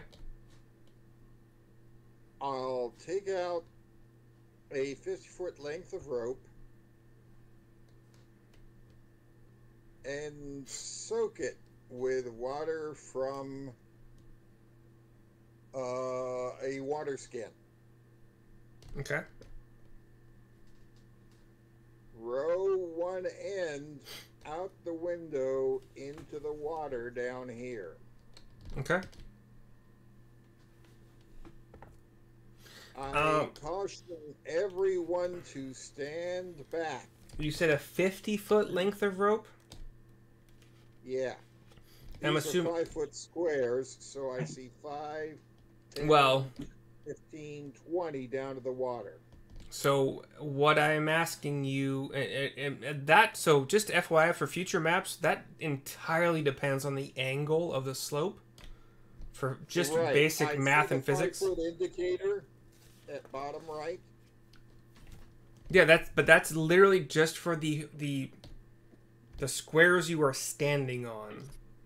Yeah. So let's just say that Rio But- looks, he figures out, he can ask us for some of our rope Well, too if he needs no, it. yeah. What you know, because I've said it before, is that this you're about 80 feet up from the sea level, from the water level. You would know that because I told you, even though you might not know that as a character. Yeah. So could he Okay, take? So I'll need to use 2 lengths of rope. Sure. Okay. Does anybody want to loan rope that has rope? Yeah, he can have my rope. Okay. Yeah, I don't have any. And I'm assuming you're tying these two together.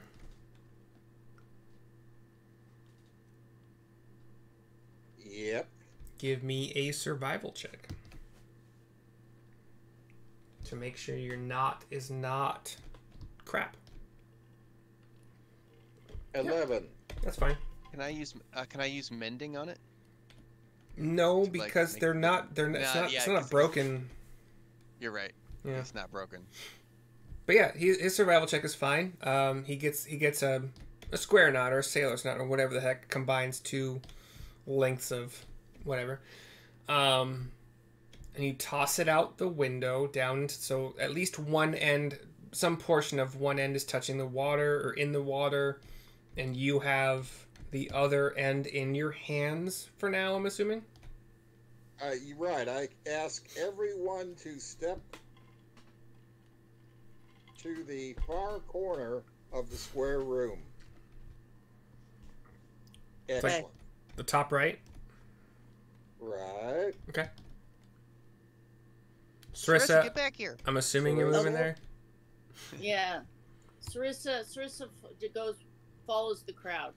Oh, so the crab is. By the way, the crab is in the crowd. doorway. I know, The crowd. I know, but the crab is in the Yeah. doorway. He's like, me too. And, unless I state that I'm going against what the group, just assume I'm doing what I'm going with the flow. No, thank you. You should say what you're doing or not doing. And now I throw the bitter end of the rope onto the electrified altar. Yes. Ooh. Okay. So And there is now a path to Yes. ground. the rope is all soaked. Whatever charge was stored in this altar, however it was stored, indeed you do see like the briefest, because electricity moves fucking fast, man, the briefest just like shock path, like light path maybe, whatever, through this rope, even if that defies what physics does in reality. That's what you see. And the altar at this current time is no longer you don't see the electricity kind of weaving its way through it. It's just inert, blank stone, whatever. And the rope would fall to the ground. Theoretically, let me just roll for it. Yeah, the rope falls to the ground, not touching the altar anymore. You did it. And I take my hand axe with its dry wooden handle, Okay. pull the bitter end of the rope towards me, and repeat. So you want to throw the wet rope again at the no longer electrically crackling altar? Right. To Okay. make sure that whatever charge has been drained. Okay. When you do that, you don't see like any kind of pulse this time. The wet rope just falls to the ground. This time also not touching the altar after it falls.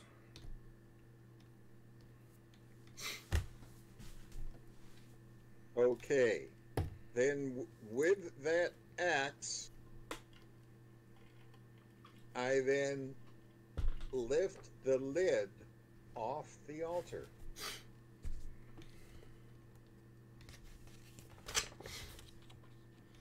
I'm not...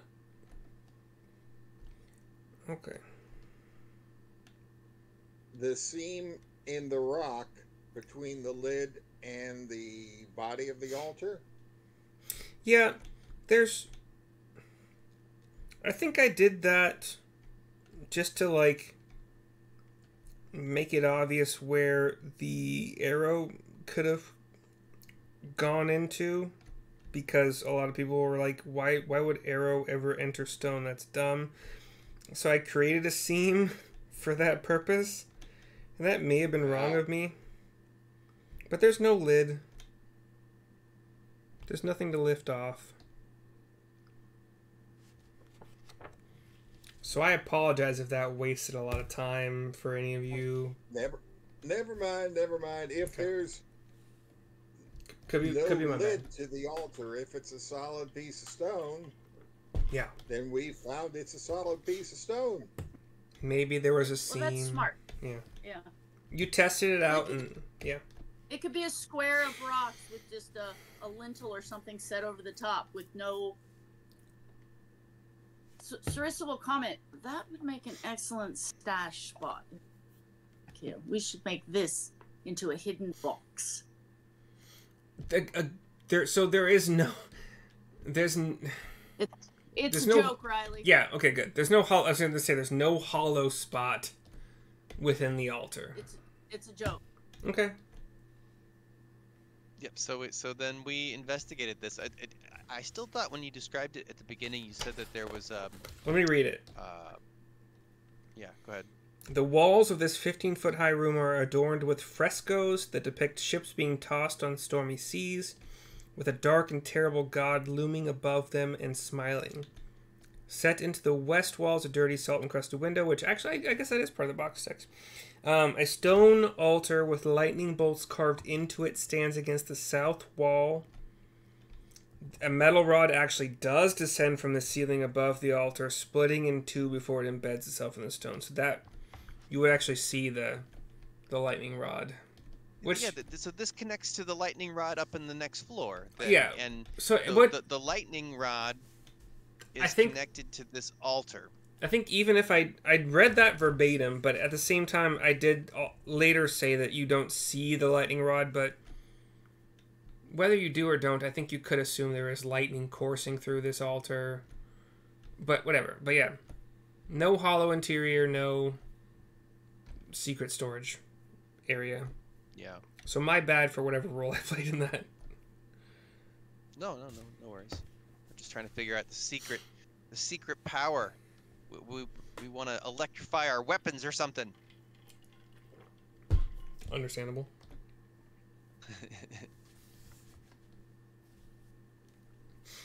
So is there any place else that we didn't? There's other places that we didn't do investigation rolls. We could try.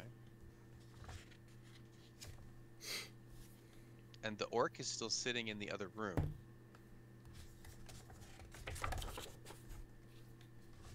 But he wouldn't talk to us, right? So far. Did one of you guys pick up the conch, or is it just still lying on the floor of that cave? I don't know. Sarissa, Okay. did you pick up the I conch? would have left the conch out in the cave. Okay. Yeah, I would see us just leaving it out in the cave, letting any of the juju leak out of it. So I mean, like you said, Sarissa, we should try to relight the lighthouse, but Yeah. Yes. I don't know how to do that either. So, since we're not finding any treasure, I guess we can look around. We would need to find some sort of fuel. So we'll start looking around for like where they have coal or wood or oils, something to get the beacon going again.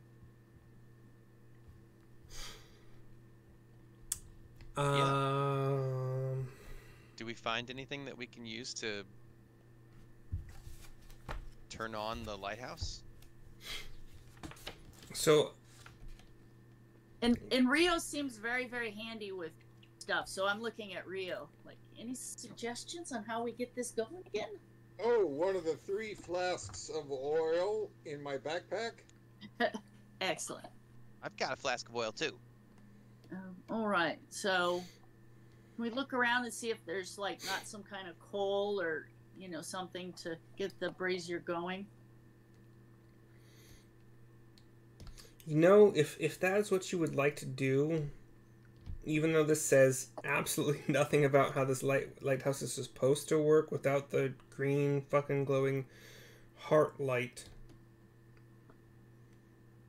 I would just assume that whatever had been previously used to keep it lit, there would be a room with supplies, even if they were dusty and stuff. Yeah, and you would think sitting there. you would think the writers of this fucking campaign would have like assumed that as well. Like your adventurers would want to relight this in a good way. Well, then you get to make it up. You get to decide. Yeah, but I'm gonna make it fucking easy as shit. Like, yes, you find it. Yes, you can spend some. Well, you would obviously want to make sure that the fuel you find is not wet. Because even with a fair amount of oil, that wetness will make that fuel unburnable, and I've experienced that as a real person in real life. Yeah. But yeah, I mean, if you want to spend actual in-game time finding fuel that would work, I vote. I vote. What we do is we look around, we find fuel, and we post up in one of the rooms for the evening. And or do we want to go back to town tonight? Like I said, I have no problem with making dinner. Depends on how late it is, I guess. Since you guys left early in the morning, 2.5 hour travel time is what we said, then at this point in time, you're looking at 3.5 hours from Phandalin, so still probably pretty early. Probably even before lunch. Maybe Okay. maybe we should stay and I could work on some songs. It's sure a pretty view. But then again, if we relight the thing, we're probably going to want to let the town know that somebody needs to be out looking at the lighthouse. So, yeah, so let's just spend the time. We'll find the fuel. So how long does it take us to find some fuel and get the lighthouse? To get everything going and the flame burning again, you would probably have to travel inland a little. Because again, this doesn't say. Well, let's say an hour. I'll give you an hour, and that's. Yeah. So I would assume that there's some sort of Yeah, storage shed I agree. filled with stuff. And so if it's not written in the book, that means you get to make I also don't know how.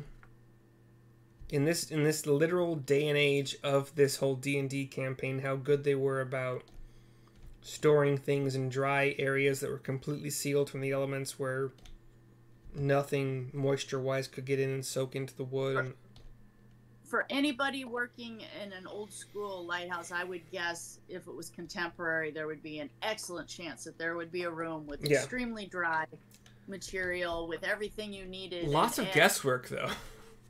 Yeah, Like, but I'm just saying that's the way it would work. How did lighthouses actually work before the invention of lights?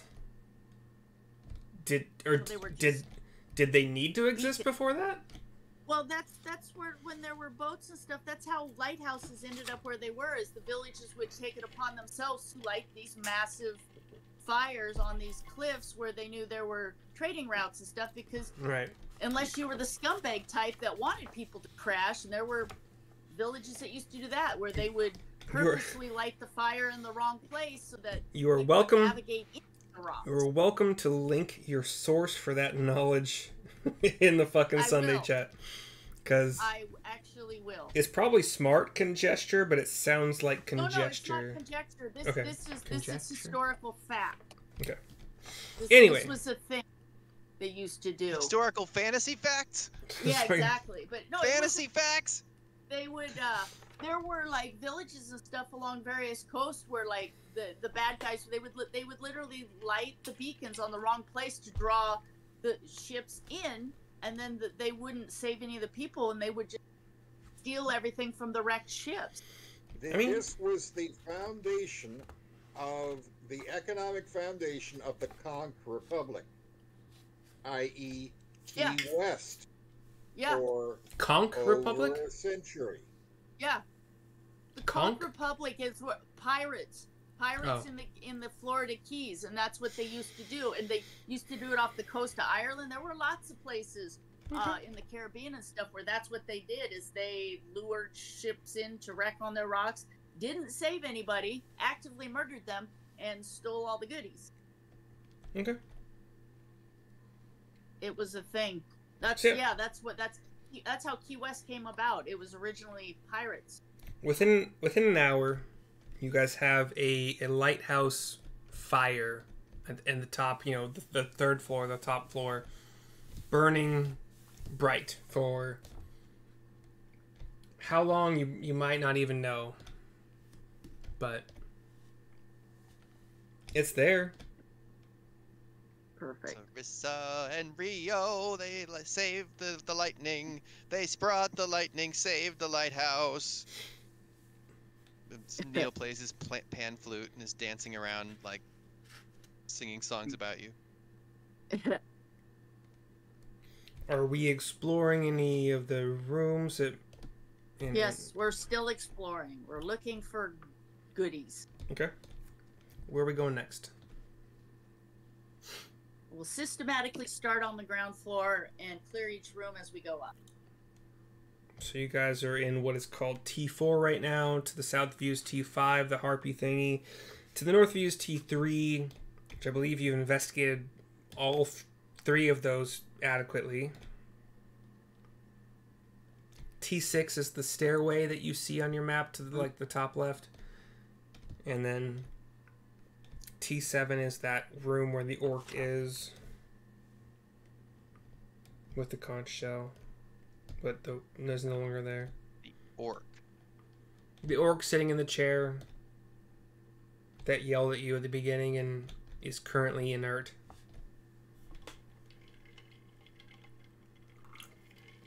Sorry. So, I like, don't know what to do here. with the orc. This orc, yeah. Yes.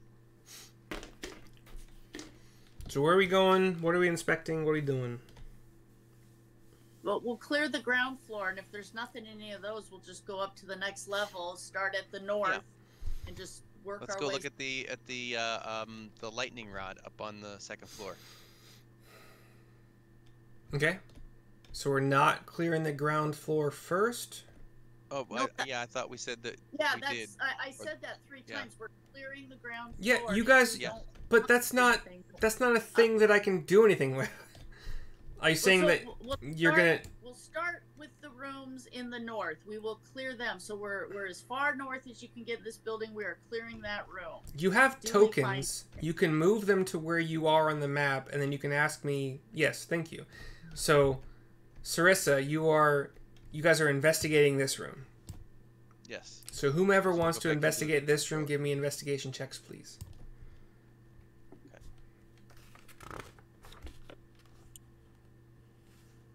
16.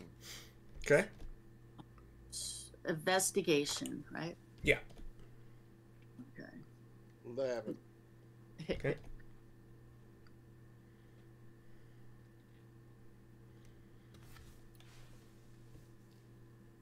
And that's a 2. Okay.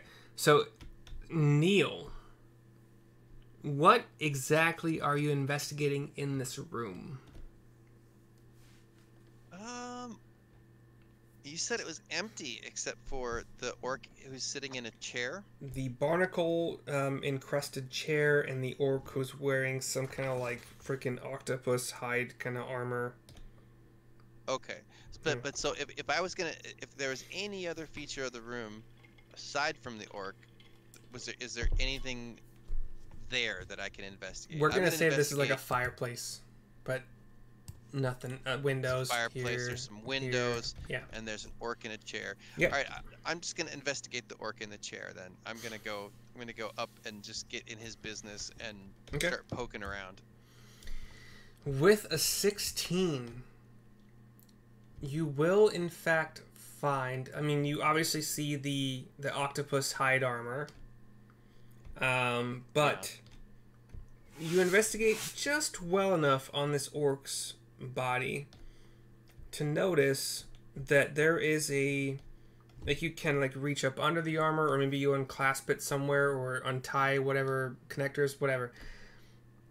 But where the orc's heart should be, there's just like a hole Uh-oh. and no heart.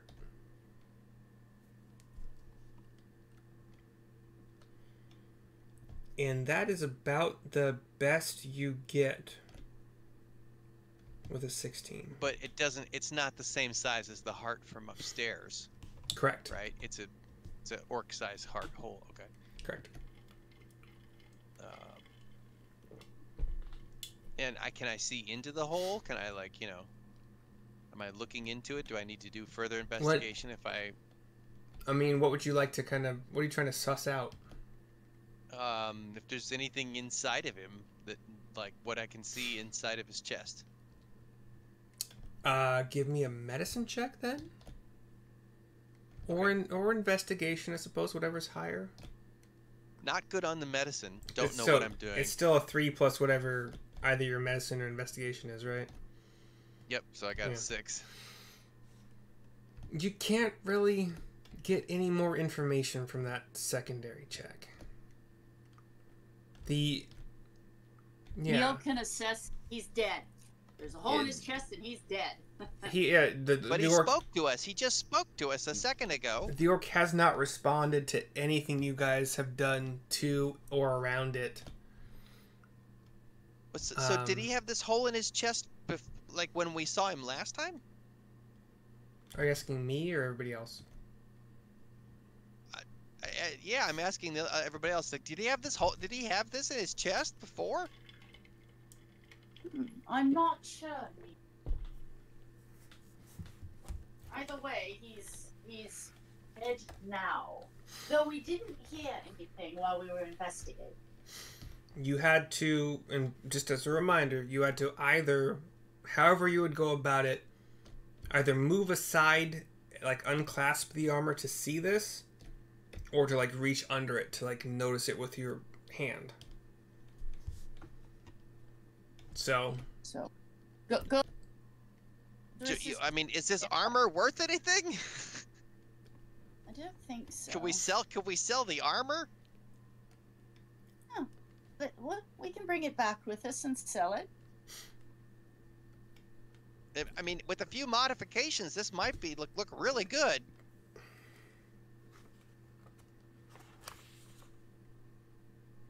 I'm making a sandwich. I am agreeing with everything you say, Neil. I don't know. I'm not a hunter. I don't know how this things work. Do we just, just take off his clothes and rob him blind?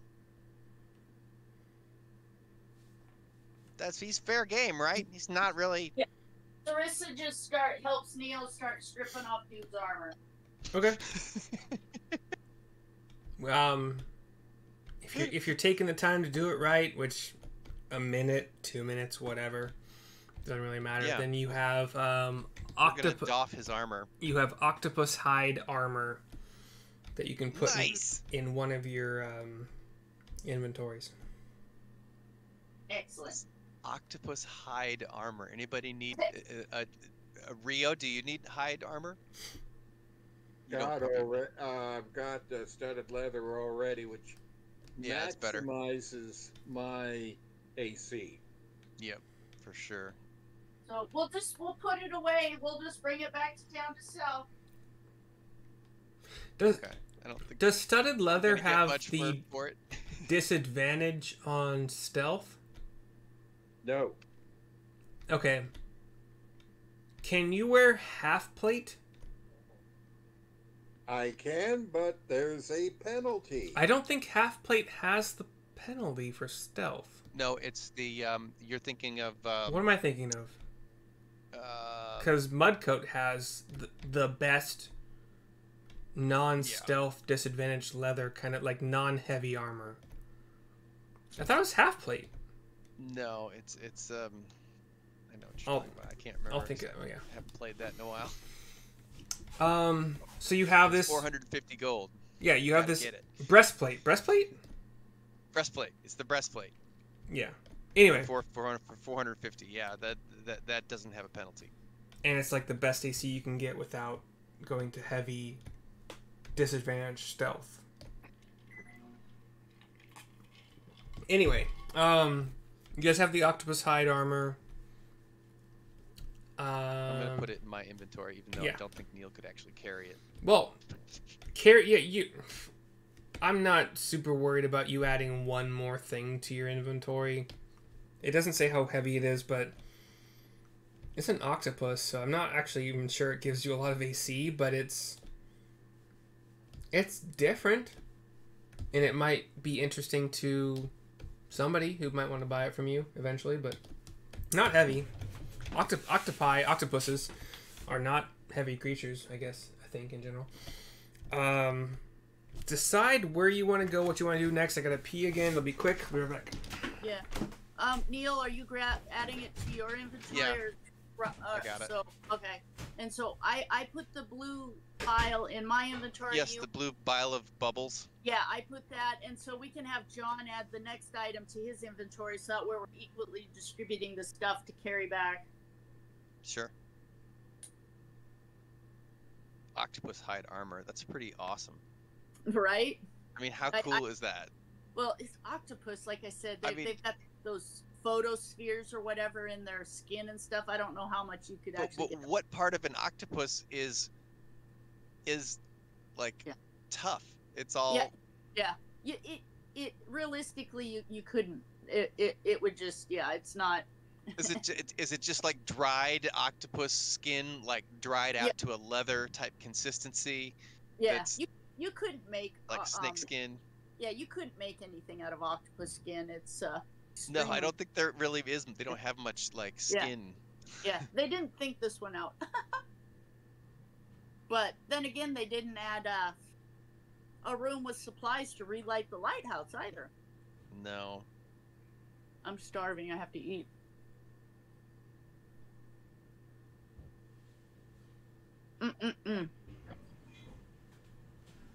So, okay, I'm gonna keep. So what happened here? What happened here? There's Right? really no connection to the harpies.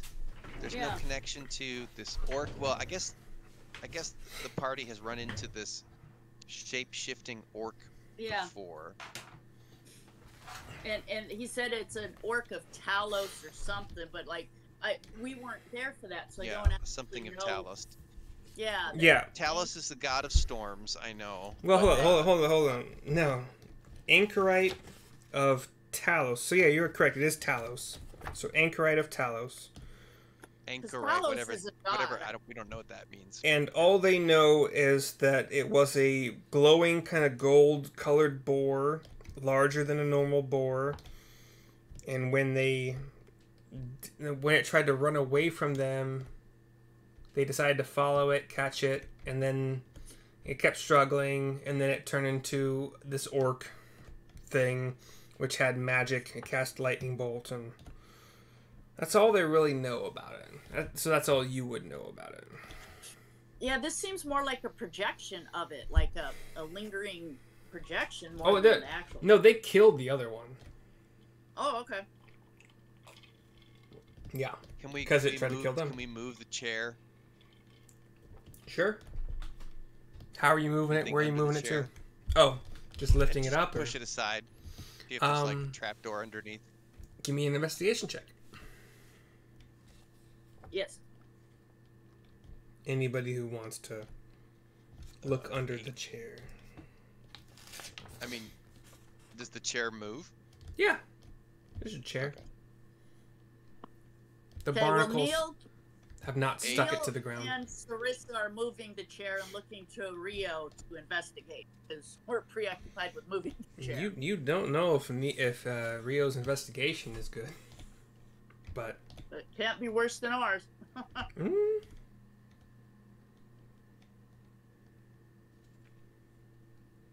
he could have So, low intelligence. Rio- I haven't checked. Let's see. So, if somebody wants to investigate while we're moving the chair, I forgot you were level 3. I don't know why. yeah. John, Big 13. okay. Nope, just a stone floor. All right. Chair is a chair.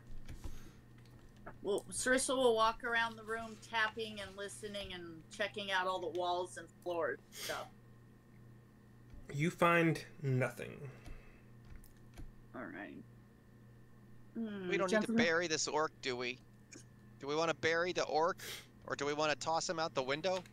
Those are very different.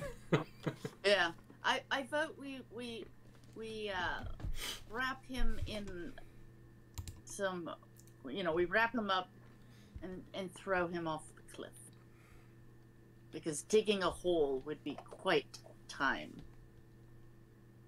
Yeah, we don't want him to scare anybody else. I mean, didn't he just talk to us? It seems that he did. I don't know So- what's going on. Yeah. Do the two of you want to Is make? there enough rocks Do the that two? if we were to drag him outside and erect like a rock cairn over him, does it seem like there's enough rocks we could erect a rock cairn over him? Sure. Or would that so? Let's, Can you rather hear than- me while I'm talking while you're trying to talk at the same time? I didn't hear you. Oh, okay. Do the two of you want to make intelligence checks, please? Okay. Intelligence. I was trying to help you out, but you kept going, so I don't think you heard me when I was. Where's intelligence? Oops, that was wrong. right It's there. a strength check, but I'm assuming it's 14 plus. So, 16. So Neil, you would have 14 plus whatever your intelligence is, which I'm assuming is 0. Yeah, you could. I mean, you could use the strength roll if you want. So and 0? plus 0. Okay. Yeah. How do you So have you're more 14. strength than your? Intelligence Oh. is very, but Oh, it's a. Wait, so we make a strength check for no, intelligence? no, you don't. No, Neil I did made, I accidentally. made him. I clicked the wrong button. Oh. So we have a straight 14 and a 16. Between the two of you conversing, you would know that the orc was talking to you and seemed ready to do battle with you. And then you destroyed a heart, Yeah. and then you noticed this orc was missing a heart. Yeah. Even though the it's heart was a relatively lot the bigger. different size. Yeah. Yeah. It was also glowing I- with green blinding light, so So I vote we drag the corpse outside and put it under a rock cairn. yeah, however you want to pronounce it. So Sure. yeah, Cairn? cairn. That's I how. can't lift him. So Sarissa will grab him and start and drag him out into the corpse. Sure, no check needed. Where are you taking him? We'll take him out to. Hold on, I gotta get it to reload. We'll take it to the north because I don't want it blocking. You know what I mean? Because people are gonna have to tend the lighthouse. So like Okay. right up here, right out of the way. And you want to try to Make a bury rock him cairn. in this? I Oh, said a under rock rocks. Yeah. Cairn. Rock cairn. That means you stack rocks on top of. Oh, the I'm body. aware. That also probably takes a lot of fucking rocks, and I didn't say we were gonna do a good job. just Yeah. like I said, a rudimentary rock cairn, so people know that there is a body in there decomposing, but it's not decomposing right in the lighthouse.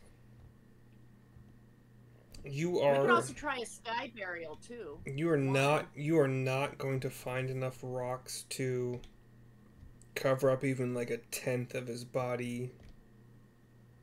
Right. Yeah. We better throw him in the sea then. We can't leave him here. I mean, I don't have a raise dead spell. What's upstairs where the heart was? Is there a bunch of like heart goo, like like just nasty heart goo splattered all over the floor? Was that what was there when we left it last? No, like the heart completely imploded upon itself and disappeared, and I'm just gonna say that there Disappeared.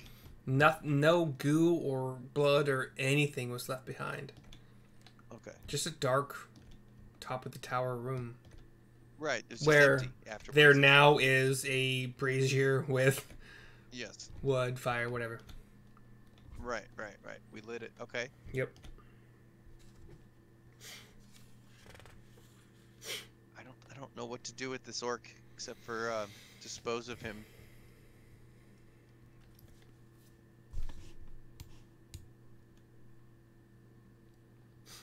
Now that we've taken his armor. You guys sure are moving around a lot. I don't move around this much. I just stay in one place and eat whatever I can find there. Oh, so Krabby. We're sorry, Mr. Crab. You're fine. This is fun. Maybe a little tiring, but fun. So- I'll get some food out of my bag. I'll get. Neil has some sticky buns. That he always has sticky buns, and so he pulls out a sticky bun. Gives it to Mr. Crab. What is? So while he's It's like a feeding little the bread crab thing with like icing on it. the sticky buns, Sarissa's gonna tie a rope around the orc's ankles and then the other end to a rock and chuck it off the edge of the cliff with Okay. the orc. It all float. No, it all sinks. And Crab is. Yeah, Crab will take a taste of the sticky buns. Sarissa is eyeballing Neil's sticky buns. Oh, you want one too? Yeah, Crab. So Crab Yes, only takes a little pinch and then brings it to its mouth, and it's good. But doesn't take any more. Okay. All right. Well, Then Neil will take it back and take a bite. He'll give Sarissa a sticky bun. Rio, you want a sticky bun? I'll pass. Okay. He doesn't want to get his fingers dirty.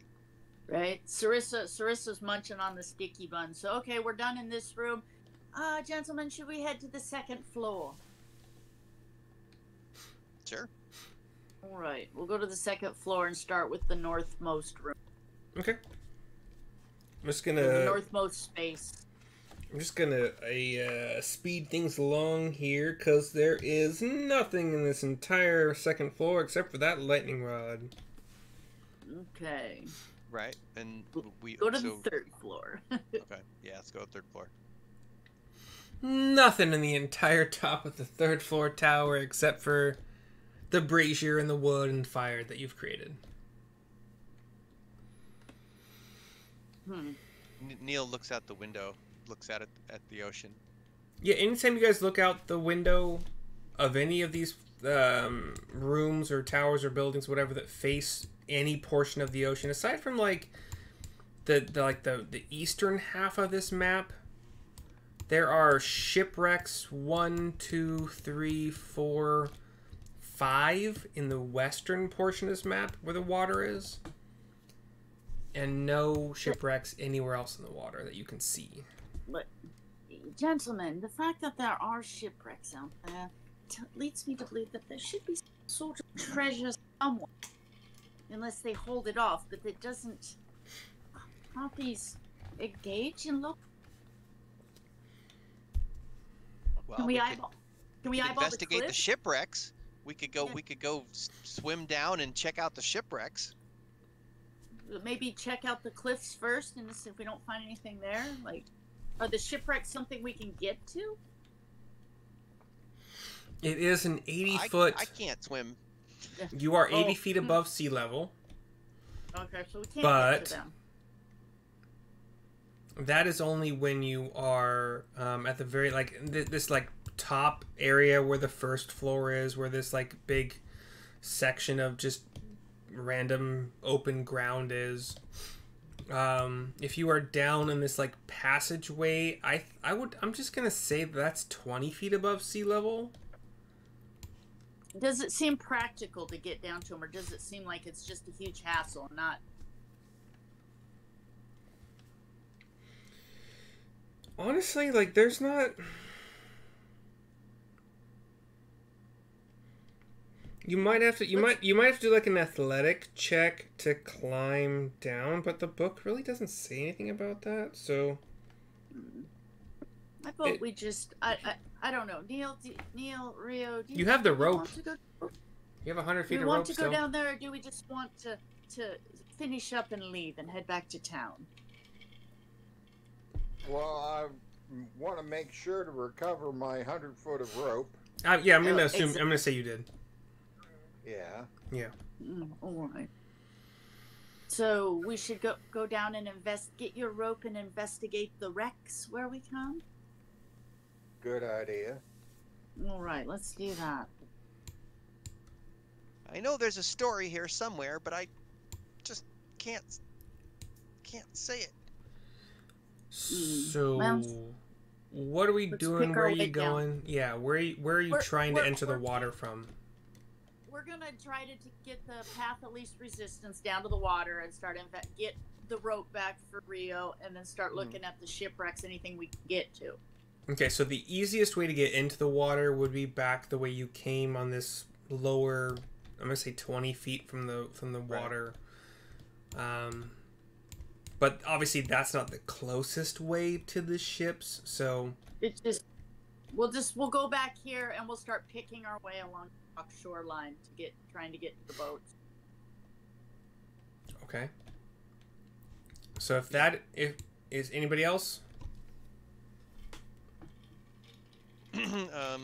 As long as there's, I mean, Niels can't swim, but he would, as long as he can pick his way along the rocks and find a place to perch, he would definitely. Okay.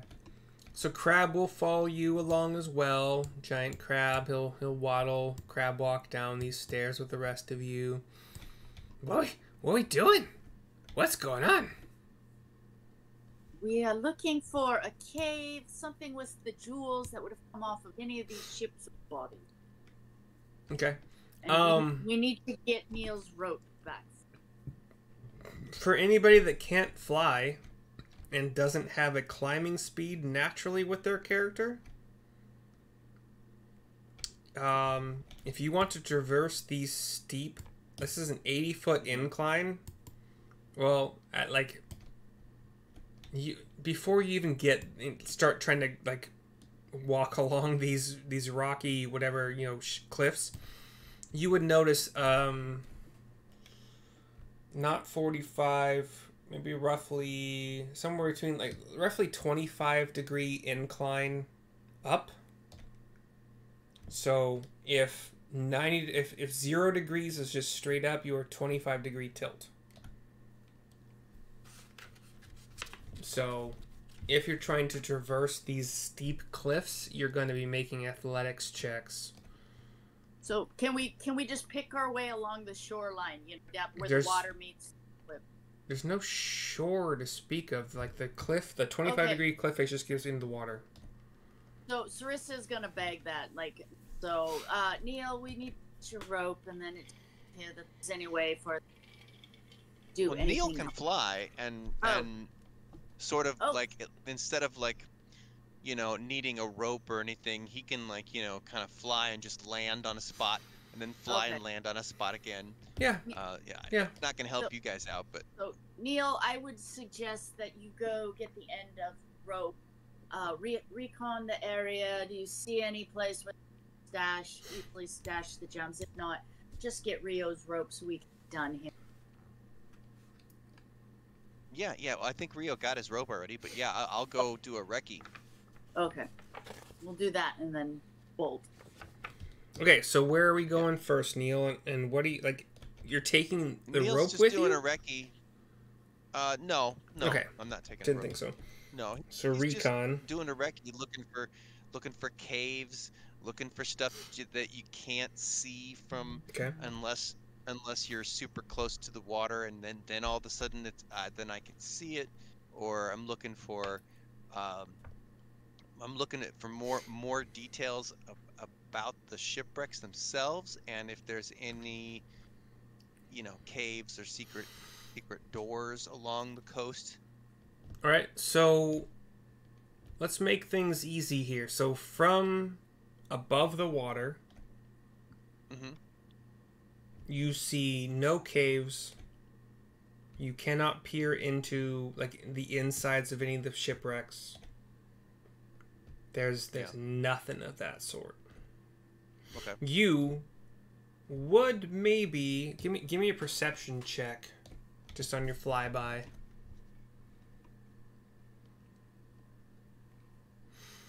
You would, with a 16, occasionally, maybe a couple times, see a fin protruding above the surface of the water around the ships, like a couple times. Okay. All right. Do I need to? I mean, I was planning on checking out most of the coastline, but I probably wouldn't bother going too much past here. I'd probably make it around here, and if I didn't see any secret cool cave entrances or stuff on the backside of this whole island, then I would come back. I mean, I'm taking it wouldn't take long for you to explore kind of the closest cliff face to, let's say, 5 minutes total to explore the entire cliff from basically the north point up here, if you can see my circle, to all 5 minutes back and forth. But you see no caves, you can't see into the ships, and you see a couple fins. Okay. All right. Well, then I'll fly back and tell everybody. Yeah, I saw some sharks.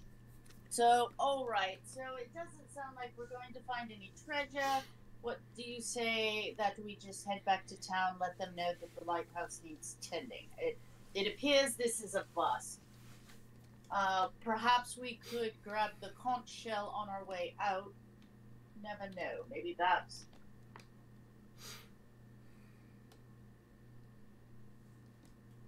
Yeah, fine with me. Rio? All right.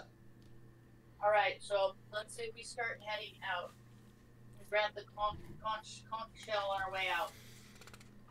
Okay. So you grab the conch shell off of the floor of this cave. And you make your way to the horses. And the crab follows you until the horses. We'll tell Mr. Ivan. We'll be sure to let the village folk know that you're out. But how about we set up some password that unless you hear it from the villagers, you don't come out, because we don't want to take a chance of somebody killing you. So yeah, what would be a good word for that? You know, what word would you like us to use as a passcode that they're aware that you're here? Weird thing is, I speak, but don't know words until I speak them. Oh, right. How about if you hear the word pineapple? If you hear the visitors say the word pineapple, it means nothing to you. What is this word? If you hear the word pineapple, it is unique enough that they won't bring it up in casual conversation. You know that is the password, and that they are okay to speak. This is a word? Pineapple. What mean pineapple?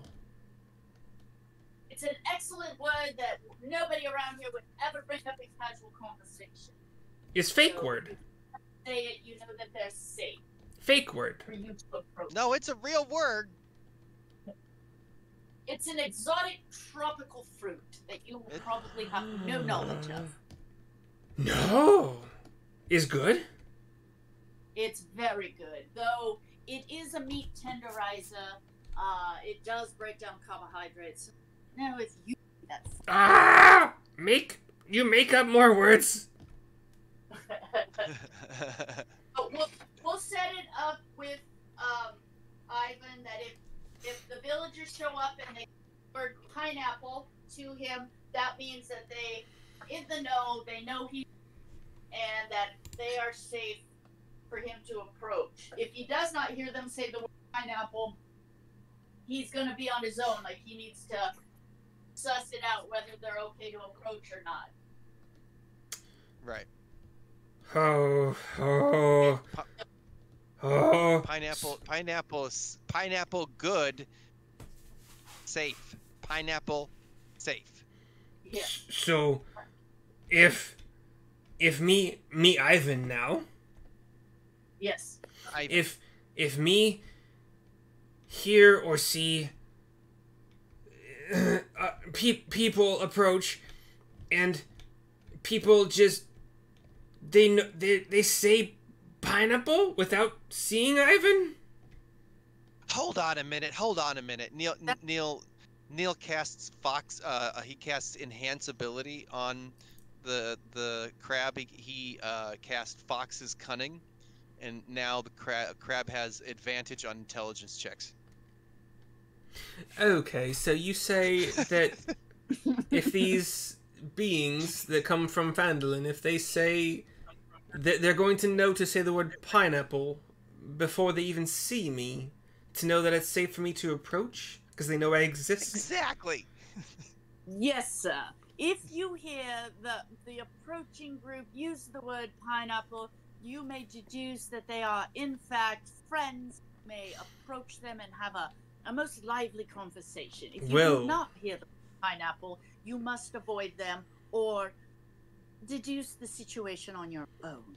By golly, I hope that you give them enough instruction to tell them that they should just be screaming the word pineapple as they approach the towers that I've been set to defend in some ways and just to befriend in others. We'll tell them that when they reach the grotto, the stone grotto on the walkway approaching us, that is where they will yell the word pineapple. And what guarantee do I have that they're not going to like just try to entice me to approach them so that they can either enslave or feast upon my talking crab body? None whatsoever. This is where your intelligence will come in.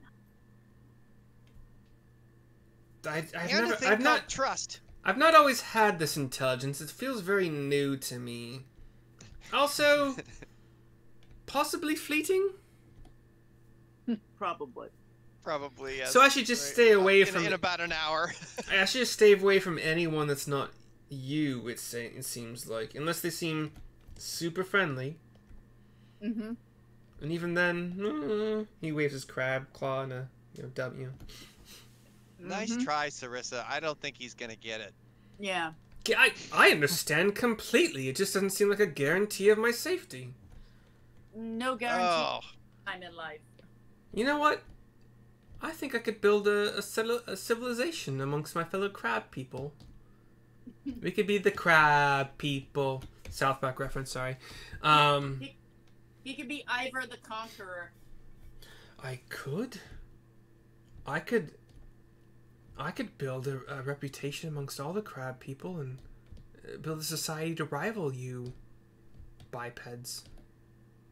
Oh, Ivan, you got about 50 minutes left. 50 what? What's minutes? What's a minute? That's never mind. What is 50? Is 50? Fuck. We'll give him the pineapple word. He can use it or not use it, but it's at least what we'll let the headmaster of the town know. You know, and he can at his discretion decide who he gives the word to. You know, but there's always the chance that some scumbag is. So he'll have to just fill it out. What is fuck? Why did I feel the need to say the word fuck? Is that a?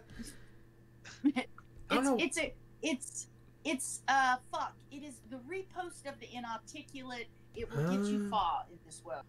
It feels like it has a lot of meanings and usages. It is an adjective. It is an adverb. It is a verb. It is a noun. It is things at once. Okay. Fuck. Cool. All right. Well, it's been a pleasure knowing you. I hope that you survive and I survive and bye, I guess. Yeah, bye, Ivan. He scuttles down Ivan. and starts to try to preach and teach the fellow crabs he finds along the way in the restaurant. We'll be sending somebody out from Fantasy Bed and Breakfast. Potentially set up some sort of hostel here where you could rent a room. That's okay. It doesn't seem like I can trust them. Bye. So you found the horses, assuming that's your next step. Yep. They're safe. I could have rolled for it, but fuck it, they're safe. I got a 10% chance. Yeah, the dragon didn't get them. Yeah, or a dragon or something. But no, we parked them like in the forest undercover. I don't recall you saying that, but I'm gonna take your word for it. I recall you saying like they were they'll safe. be safe. They could be fine. Yeah, Trust me. You're like they're gonna be safe. I was a like, benevolent. okay. We asked where we were gonna. Will they be safe? And you're like, yeah, they'll be safe. I was so we left them where they being were safe. benevolent. Yeah, that's fine. And I might do that a lot. We'll see. So yeah. There's only 2 of them, right? Because Neil didn't need one? Yes. Yeah. One for Rio, and then Neil is parked on my shoulder. Or maybe Neil's parked on Rio's shoulder, but... Yeah. Dealer's choice. Neil's a full elf, right? Or, excuse me, Rio's a full elf, correct, John? Yep. Wood. Okay, so Wood elf. A wood elf. Okay. Okay. He's a wood elf that makes some of that with that moonshine too. So, perhaps we should find out about the ownership of the lighthouse and seriously think about making it an investment property. investment property. Yes, rent out rooms. The fantasy bed and breakfast. I think we better just focus on the dragon. Yes, probably. So we Rio's gonna put a arrow right through the middle of the dragon. And Sarissa, you're gonna take all of its scales off. You're gonna take all of its scales off so we can make armor. So we'll have a nice little chit chat on our way back to town. Yeah. So we were saying you guys left about like really close to dawn. Let's just say dawn was 7. 5:37 a.m. if it's summer. So 6. We'll just go with 6. So 6 a.m. 2.5 hours of travel. 8:30 a.m. Another hour. Kind of like poking through the lighthouse for 9:30. Another hour making sure the fire was lit and good, well lit. 10:30 or 9:30. Talking to the crab, the banshee, etc. Some more investigation. 10:30, 11. So back to town by 1:30. And any conversations you want to have on the road? Like, it's just open grassland, really. There's no a question. Is there a river that connects to Phandalin? I forgot the map. There's not a river to landlocked? Phandalin. You guys would know this land well enough. Even Neil would know this land well enough to know that Neverwinter is where the river comes from. My mom. So the river that goes into Phandalin flows out of Another clue. Neverwinter. So What do you think? sorry, I pressed a button on my freaking. There you go. I don't want to have copyright problems. Dang it. Okay. If I touch this little earbud wrong, it auto plays whatever last YouTube video I was watching. So the river flows from an area called Neverwinter into Phandalin. Yes, Neverwinter you would know is no, sorry, no, not into Phandalin. No, there's so no river. there is a river. There's a river. Okay. Okay. It does not go anywhere near Phandalin. So the Sword Coast is roughly. I'm not going to do the math. It looks like about 200 miles, something like that. Can somebody send me a picture of the Sword Coast? I don't know it very. It's in the Sunday group, but Okay. there's a map that I cannot. There's a map I'm looking at that I cannot share with you because it has possibly things you shouldn't know yet. Okay. But let's say if you're looking at the north to south of this map, like midway on this map is Neverwinter on the coast. It's a big city.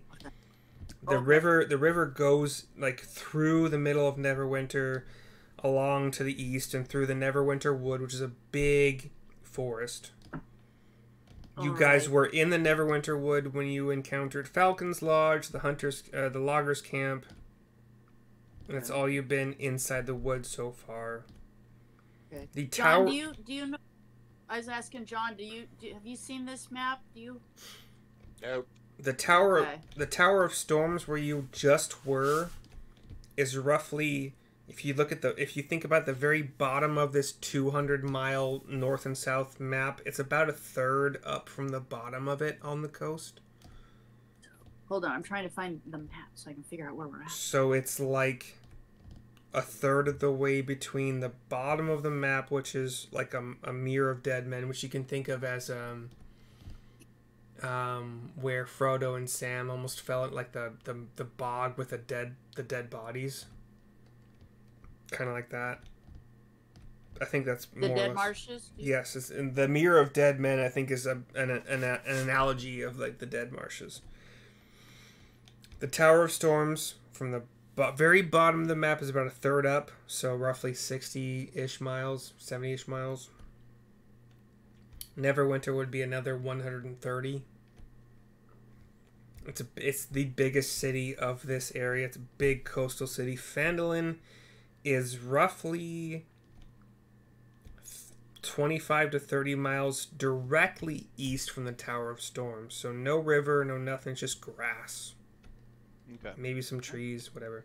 And Phandalin is built into like the western portion of a hill, like this Sword Mountain hilly area in the bottom southeast portion of this entire map. So yeah, you're traveling with horses along grasslands, open lands. I'm just gonna Google Sword Coast map. You might see things you can hunt. You might see things you can forage if you choose to do either of those things. And Sword Coast map. So that's legal to look at, right? Sword Coast map. I'm sure. Yeah, I think that's a good that's a good Google search. You're gonna find a ton of stuff. And you can look at any of them.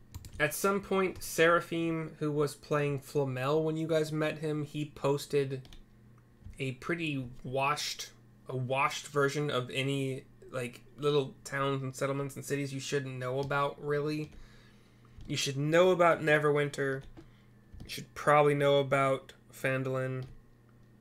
Whatever else you know, you probably shouldn't know a whole lot besides maybe the name of the Neverwinter Woods, the name of a mountain range called the Crags that's in like the middle north port. Yeah, so those don't play a factor in this.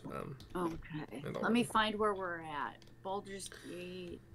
Baldur's Gate, I think, is like way south of where we are. Okay, so we're north of Baldur's Gate. Waterdeep. Also south, I'm pretty sure. The bay or the ocean of Dead. So okay, I see. If you're looking at like the entire Sword Coast, which is a very fucking long map, we're actually in like the top quarter of it.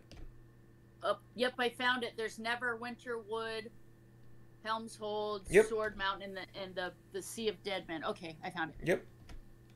So we're in Phandalin. I'm trying to see. Are we even on the map, or are we that small? The map you're looking at, maybe not. I don't know. Yeah, we're probably not on that one you're looking at. Okay. Phandalin is technically a fairly small mining town. Okay. But I don't know. I'm just trying to see if there's anything. So, are we taking the high road? No, we're just heading east. If you guys wanted to, well, it's not necessary for this. You could. So the high road, actually, the high road it connects Neverwinter. It's like the high road follows the coast. You're not going along the coast at all. Yep. You could, in theory, if you wanted to, you could follow the Tribor Trail, which may be on the map you see. But I don't see a reason why it would be. So and then, I see the city of Tribor. That's the long road, but it runs parallel to the coast. Yeah, I don't see that at all. So I have no idea what you're talking about. So, you make it back to Phandalin by about 1:30, unless you felt like stopping, hunting, foraging, whatever the fuck.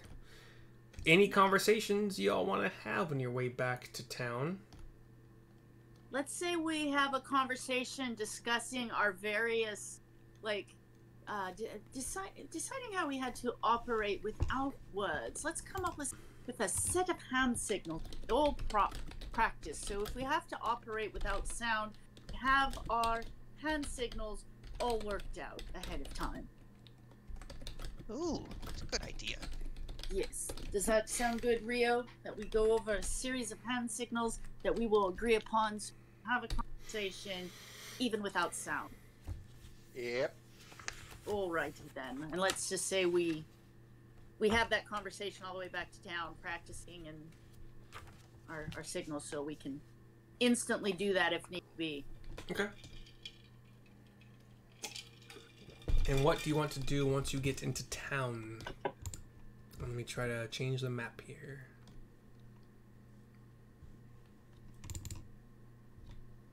I vote we get a room, eat some dinner, reassess the situation, and find something that's going to make us money. Yeah, I'm not sure what we accomplished there. We freed Mirel. We've done good.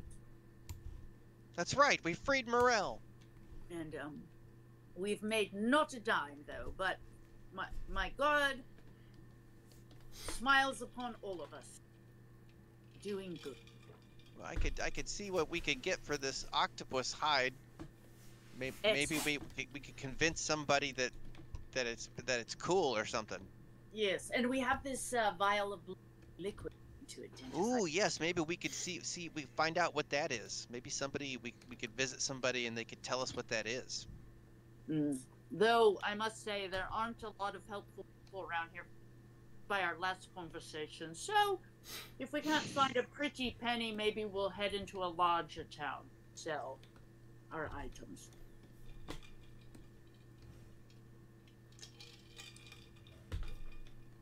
Whatever you gentlemen want. Should we spend the night, have some dinner?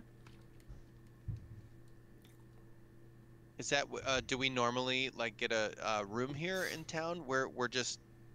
Yeah, I mean, if there's You guys had a room at the Stonehill Inn, I think, before you rented the horses and made your way to the Storm Tower.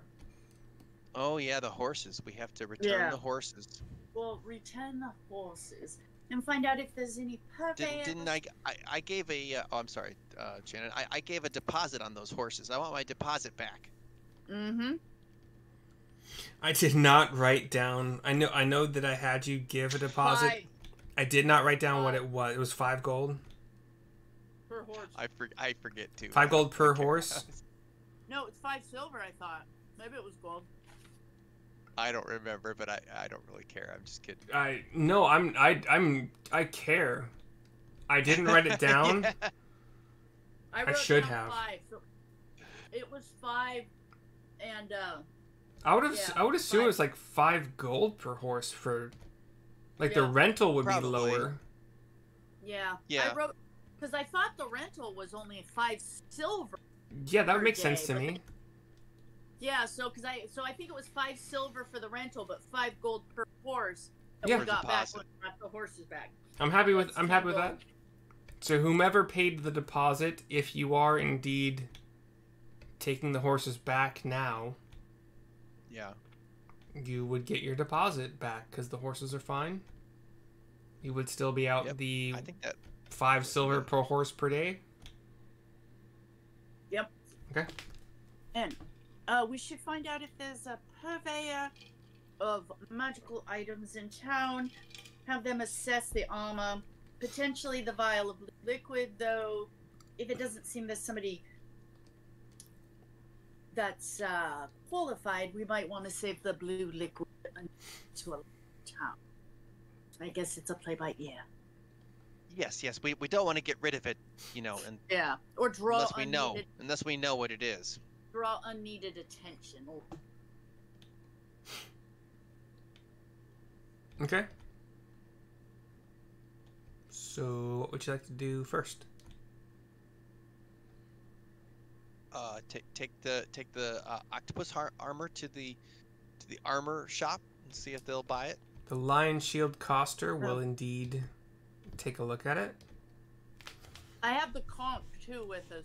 I grabbed. Okay. So, Yeah. Good to know. so yeah. So I have that. Neil, Rio, do you think we should potentially have these assessed by a magic user, a professional magic user?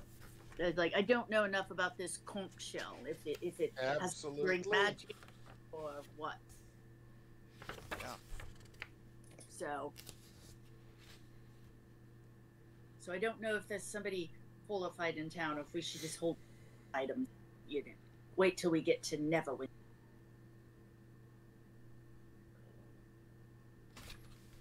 DM Oh, question, shit. I can take it. Okay, yeah. So, I didn't read this part. Or I may have read it and forgot entirely about it, because that is par for my course. So, if this changes how you want to approach things, totally happy. But the crab, what's his new name? Ivan? Ivan, yes. The crab was... Ivan the Boneless. Yeah, Ivan the Boneless was totally happy that you helped lay to rest its dead sea elf master Moral. And so happy that he dove Let me figure out which freaking. Okay. Oh, Did yeah, he we dive? He Did he dive onto one of the wrecks and bring us a goodie? he dove to the very topmost shipwreck, so like the most northern shipwreck, Okay. and came back up with. What is your guys' weapon situation?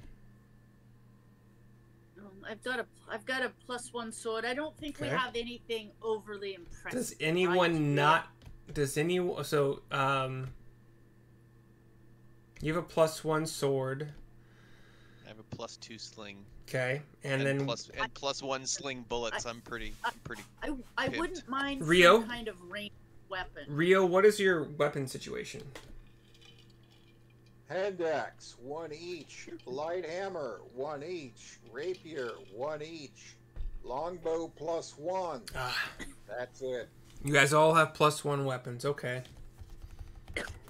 But maybe Rio could use a Yeah. melee +1 weapon. Yeah, I would like a ranged weapon of some sort because Okay. it appears I don't have one. I don't think paladins really have a lot of ranged options, but maybe I don't know. like look through your ability to use ranged weapons if you can use a +1 Yeah, let's like see. range like a longbow. Yeah. I mean, I played a paladin for a year and I didn't have a ranged weapon as far as I know, but Use a ranged weapon. So, let's see. You can pick up bows, crossbows as a paladin, have proficiency Okay. in martial weapons. okay. So I will leave it up to. I will either leave it up to you and Rio to decide if the paladin gets a +1 bow or crossbow, or if the ranger gets a +1 melee weapon of its choice, or we can leave it up to fate to decide. Up to you guys. Because this just says +1 weapon of my choice. Well, it seems that it might be more beneficial for Rio to get a +1 ranged weapon of. He already has a He +1 has a ranged +1 weapon. longbow, Oh. so Right. +1. So it'd be the ranger getting a +1 melee weapon or the paladin getting a +1 ranged weapon, neither of which Yeah. is the best thing possible, but Yeah. Or- so here's or- my thinking. or maybe the bard getting a +1 instrument. So just to make it I'm more just- complicated. Yeah, I'm thinking that it would be beneficial because right now, Sarissa, unless it's up close and personal, can't engage at all. She doesn't have anything ranged. That's why I'm thinking if she has something ranged, Mhm. she can hang back with Rio and Neil, and do ranged stuff instead of always having to tromp into it Does that make sense? Understandable, but the question is, Yeah, does so- it have to be a +1 ranged weapon? Yeah, that's just it. It doesn't necessarily have So- to be. So, whatever you guys think is most beneficial to the group. This is going to be a discussion, or you guys can decide that I just roll randomly and we pick one. It's up to you guys. And this will be What do the you last. guys want- This will be the last thing we do tonight. Yeah. So I'm do happy you to guys draw it wanna out. Do you guys want to think about this? Like, what would be most useful, or should we just leave it up to fate? We could also like table Yeah, we it, discuss it over time, and decide next week. It could be a +1 melee weapon for Rio, or it could be a weapon, a ranged bow for you, Mhm. Shannon. So Or a +1 Do you use- instrument for you. there is no. I mean, I don't know what you mean by +1. It would instrument, raise because I don't- your spell DC by 1, and well, either and I would probably roll for this, and or your spell attack, which you really don't do that a lot, do you, as a bard? I didn't. Is a magic item like that even exist? Yeah, of course. Because if you're talking about the magic loots and stuff, those are super powerful. They give you. They don't have to be. spells you We can make 'em up. cast and- Oh, Yeah, easy. I mean, my Yeah. I don't think it would be all that great for me because Okay. most of my spells are either instantaneous or saving throws, and so I don't ever roll to hit. So But- basically, then we need to decide what do we think would be more beneficial: a ranged Sarissa weapon or a Rio melee. And Well, we- if Riley is offering me something that's going to increase my save DC Mhm. on my spells that where it takes a certain DC saving throw on the enemy to see if my spell works, then that would be cool to bump Because that up. they would have to roll like one more. Like if the saving throw Yeah. is 13, it means So they a have to 5% roll a 4. increased chance to succeed, basically, for the most part. Yeah. So So what would benefit the group, guys? here's what I'm offering overall, and you guys can be as creative as you want with this, but only one of you gets an item that would either, and we're gonna make it mostly attack, but I'm kind of open to no defensive stuff, like no plus AC, no plus saving throw, whatever. So either an item for one of you that increases, if you have spells, the saving throw that the enemies need to meet to beat it, or if you have spells, the plus attack to the spell Just, again like, versus AC. Sarissa's not huge on spells. It's not Like, Okay. worth it for me either. Cool. Yeah. Let me finish. Yeah. Or your plus 1 attack and damage to like a bow, a weapon, whatever. And I think that runs the entire list of the things that make sense to me. Yeah. So Rio and Neil, what, just off the top of your head, what do you guys think? Like, It wouldn't Real- benefit me that much. yeah, like, so what do we think would fit us as a group, and especially if we're trying to work together, like if trying to accomplish a thing, what is being the most useful for us to accomplish a thing? I would also accept +1 to any +1 hit point healed to any healing magic for that particular character that holds the thing per person healed also. So like if you do a mass heal somehow, everyone gets +1. I would also accept that. I still like the thing that gets us better advantage when. So what we're gonna do, we can leave this to a discussion over the course of the week because I think it's Okay. more complicated than that. While we're in town, so the crab would bring whatever, yeah. But while we're in town, any selling, any talking to somebody, any buying,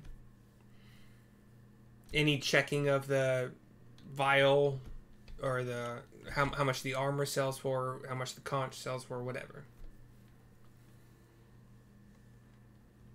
Okay.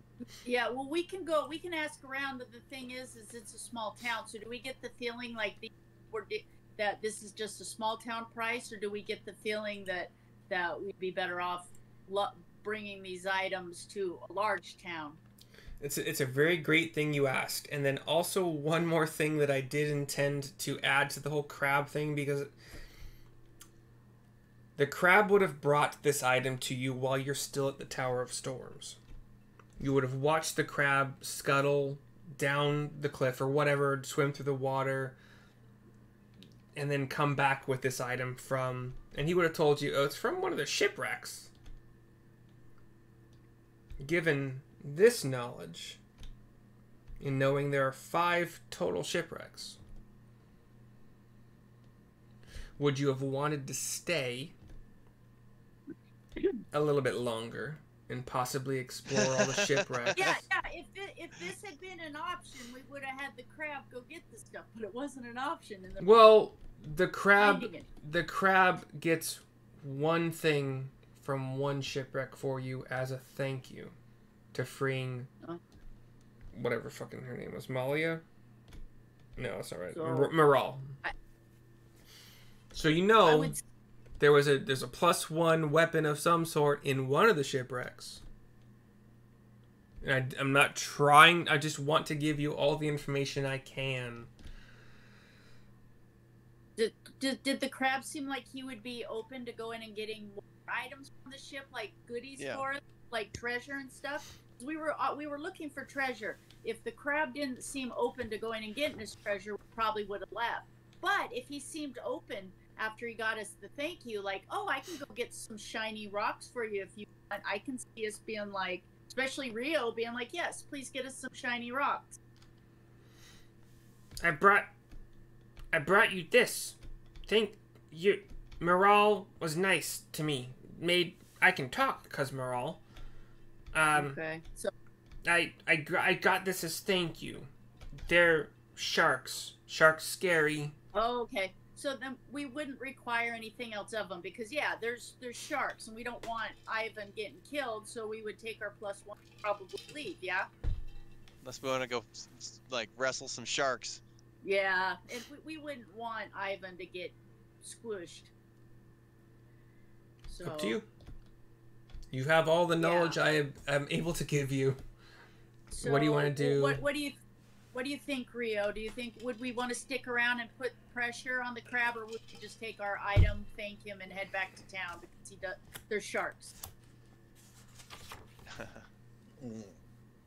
My personal inclination as Rio would not to pressure any sentient being, Okay. but that's just me. Yeah, and Rio didn't seem like the kind that would put the screws to somebody, so I think we would probably just head back to town because we don't want to put pressure on. Set up a password, a safe word, and so I guess we did all we can do.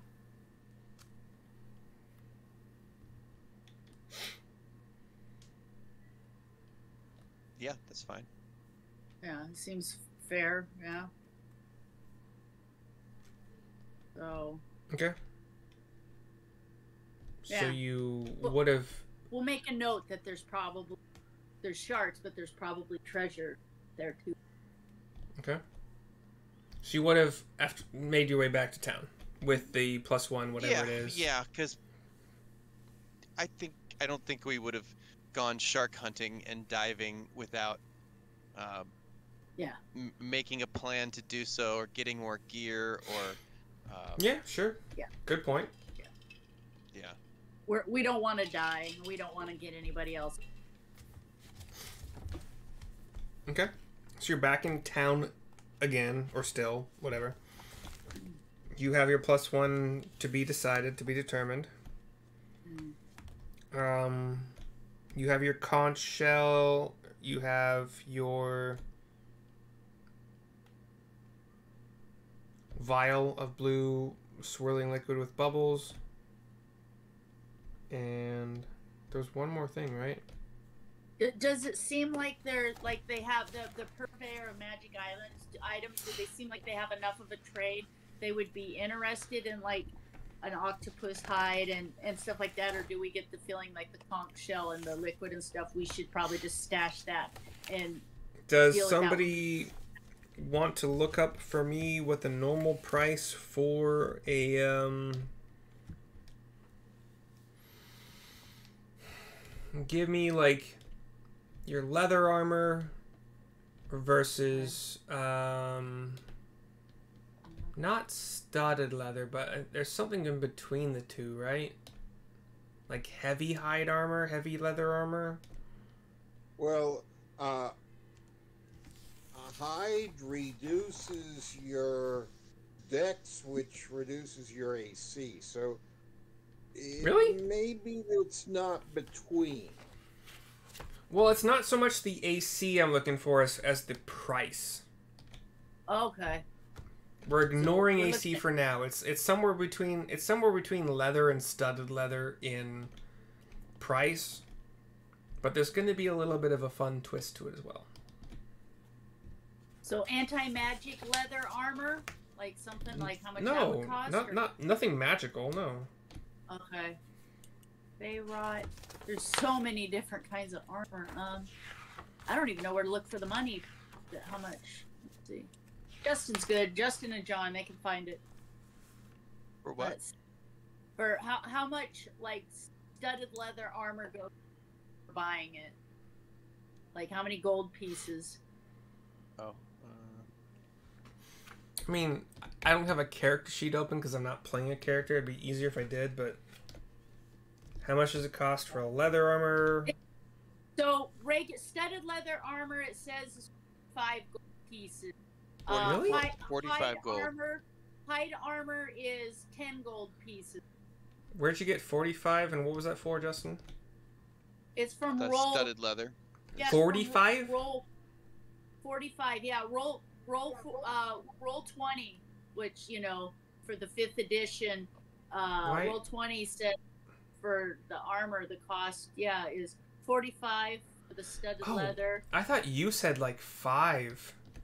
No, 45. Okay. And then a hide armor would be 10 gold pieces with the weight of 12 pounds. Okay, so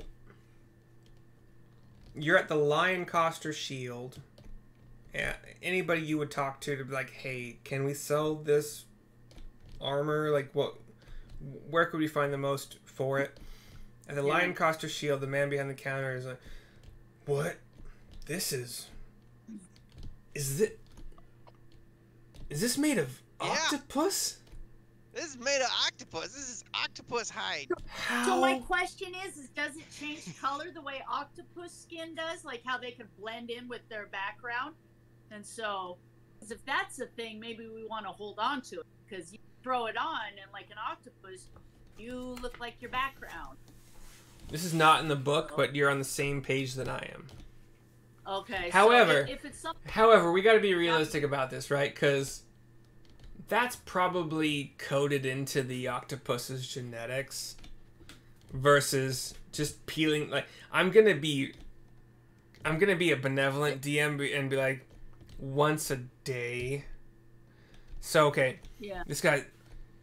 I don't know a whole lot about like sea life and it's not like the thickest hide we've had, but he feels around, and once he like presses on a certain spot, like the hide, the armor changes color to match the color of like the table. Yeah, the table he has. Neat. Oh fuck. That's pretty cool. And he presses that spot again. Nothing happens. Ah, damn.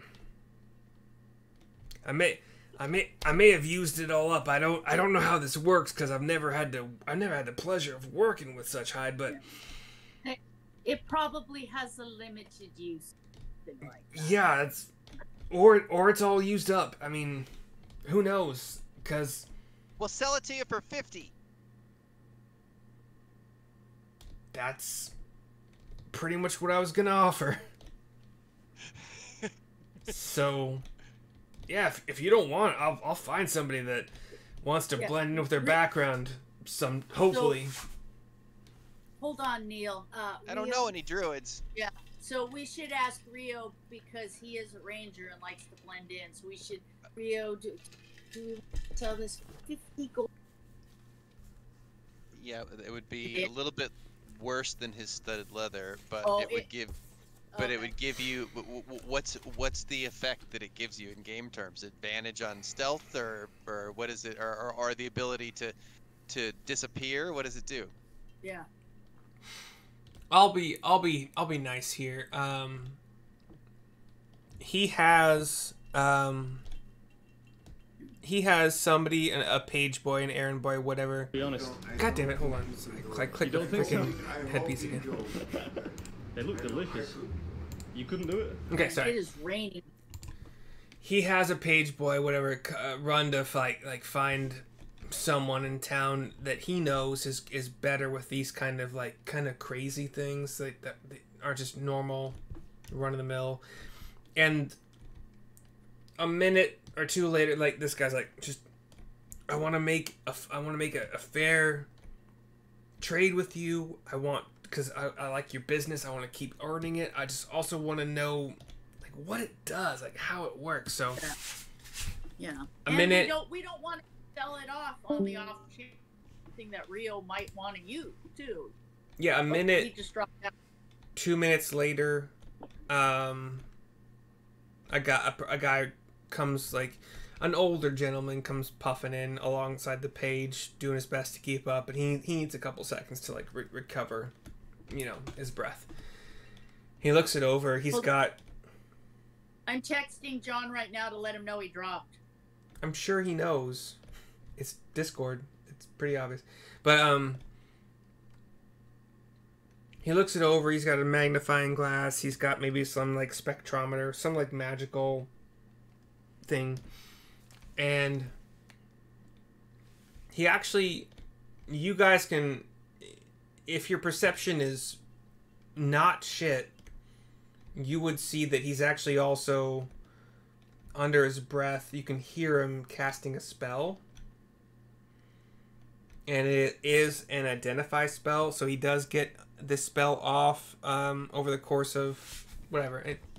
Maybe even just an instant, because it's a spell cast, not a ritual. Yeah. And he learns that, and he'll tell you that once per day, recharging at dawn, recharging when you wake up from a long rest, you do have the ability to blend into your surroundings for 10 minutes, which gives you advantage on stealth checks. Okay, so advantage on stealth checks. And it could even be fashioned into a cloak. Oh, I think Rio, when he comes back, I think this might be something we might want to hold on to. He's proficient with medium armor. We should. Again, it wouldn't be armor if it was turned into a cloak. And it you said, Neil, it would not. It would reduce his AC. Yeah. Actually, I checked. It wouldn't reduce his AC. It would normally impose penalties on his, like, checks, I think. Yeah, so we're saying this is the AC of just leather. Yeah. It was the price of He's a ranger, and so being able to get some stealth in there to have him recon stuff might be extremely useful. Oh yeah. As long as it doesn't bring his AC score down, because it is medium, so his dex won't factor in. Yeah. Well, I think it might lower his AC because he loses the dex bonus. If he made it into a cloak, couldn't he just put it over? Yes. His, so it doesn't do fuck all to his AC. So John, can you hear us yet, John? We think we found a use for the armor. We can make it into a cloak, which gives you advantage on stealth and stuff, which might be very useful for range. We'll see if he can. My Discord crashed. It's an AMD problem. Yeah, it's okay. We're thinking, rather than selling this thing, it might be beneficial to the group, because you can stealth and it's not going to mess with your AC. So we might want to think about keeping this and making it into a cloak, so that way, or any of us could potentially use it if we need to. But I think it would be very useful. So, yeah, we'll get this information into the Sunday channel. Yeah, make a custom item in D&D Beyond for it. That too, maybe, but like it would cost money to have what would we call it? Cloak of Octopussy? Sure. I mean, before we end the session, do you guys want to you want to have a conversation with somebody about the vial that you picked up or the conch you picked up? This guy seems trustworthy. But I mean, we definitely do. I mean, we would go to whoever is the specialist in town, and I would pull out the vial of blue liquid, and I would pull out the conch shell and be like, sir, could you surmise what the are, if anything? You're asking the man that was brought in by the page boy? Yeah. Okay.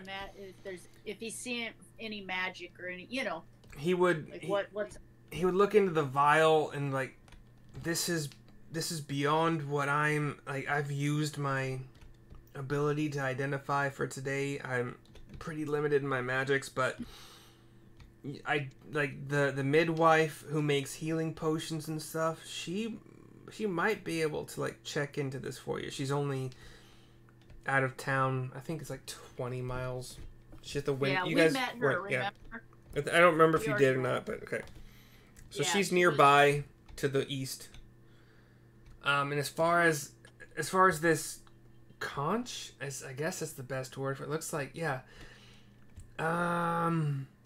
Your best bet is gonna be, I guess, to go to the Fandolin Miners Exchange because they deal in like rare materials of the non-leather variety. So like mostly ores, but they might have some idea what this is and what it sells for, what they can buy. You know. Otherwise, you might want to go to town. You might want to go to Neverwinter because they might have better people. I think we should probably just hold on to the vial shell. We'll have it ascertained once we get to Neverwinter. If you want me tomorrow to identify, if you don't have another source to like identify this vial, I can do it tomorrow. Yeah. I mean, yeah. I was nice enough to do it for free today, but tomorrow I'd say like 5 gold to. I get 1 day. Yes. So. We'll have a discussion. I suppose we can stay here tonight. We'll sleep, think about it, and come up with a plan. Are you still there, John? Yes, I am. So I think we should hold on to the hide. We'll have a conversation and decide if we want to have it made into something, because that could be very useful, even if it's going to cost a little money, and figure out, what we're going to do. We can spend the night. Feels short. Does that sound good? Pretty Neat. good. Rio? Okay. Neil, do you want to we'll spend the night in a room? Yeah, that's fine. And then we can, if we have to pay this gentleman tomorrow, we'll figure out what we're going to do. Yeah. And then we can spend the night and then reassess tomorrow morning, which Yeah. and go from. So we're gonna say it's roughly 2:30 p.m. Okay. We can do like the afternoon and night if there's anything you guys want to do as far as foraging or hunting or getting to know townspeople, getting to know, maybe learning more about the dragon, whatever you want to do. We'll do that next time. I think, as far as I know, we're all good for next Sunday. It's the following Sunday that's a problem for me. Okay. So let me put that on my thing. So this next Sunday is The 19th, we'll do the 19th, afternoon of this day, the night of this day. If you Okay. guys want to spend some time to go to the midwife, like next session, that'd be more than doable before bedtime. we went and visited her last time. She's an alchemist, alchemist herbalist Okay. kind of thing. She could assess the Okay. blue so that's swirly her thing. deal. Yeah. Okay, hold on. She mostly makes healing potions, but she knows some other alchemy, basic kind of So level. the Sunday the 26th is no good for you, and we're talking about potentially rescheduling on like The 29th so far, Okay. but it Okay. could it might be 6 p.m. Central, so 4 for you, That's fine. and only for like 3 hours, depending on That's fine. bedtimes. So let me put this in, so it would be 3 p.m. my time. Nope. 4 It'd be 4. Justin gets off at 5. p.m. Should Okay. start about 6 our time, so 4 your time. Okay, so 4 p.m. Let me put that down as the reschedule. And then so we're not playing on. Not playing 2 Sundays from now. Hopefully playing Yeah. next Sunday. We're not playing on the 24th Right. or whatever it is. Reschedule. 26th. Okay, so let me save that, and then I'm gonna put not playing there, so no D&D. Unless one of you wants to, I know Justin can't because we talked about it, but unless one of you other people wants to like kind of test your mettle at DMing, even just for fun, not recorded, just shooting the shit, and if you want to. I'm probably gonna be at my brother's house, and so It is yeah, I Thanksgiving don't wanna- weekend, so Yeah. Yeah, and I was thinking going down to LostCon 49. Oh, nice. what's that? What's that? The Los Angeles Science Fiction Convention. Wow. It's called Lost. Okay, that sounds fucking fun. Oh god, yeah. Are you driving down there, John? Either that or take the train. Oh yeah. One of these days we should go to a convention around here. Like when I've got enough energy, that'd be fun. Yeah, Oricon was this weekend. Mm-hmm. Like Oregon, Yeah. Portland. So the next con would be Game Storm in March. Where's that at? Holiday Inn, Columbia Riverfront. So what town? What Game Storm? state? Jansen Beach, Portland. Oh, okay. Jansen Beach. Yeah, that might be fun if we could go to that. That's in March. Yeah, look up gamestorm.org.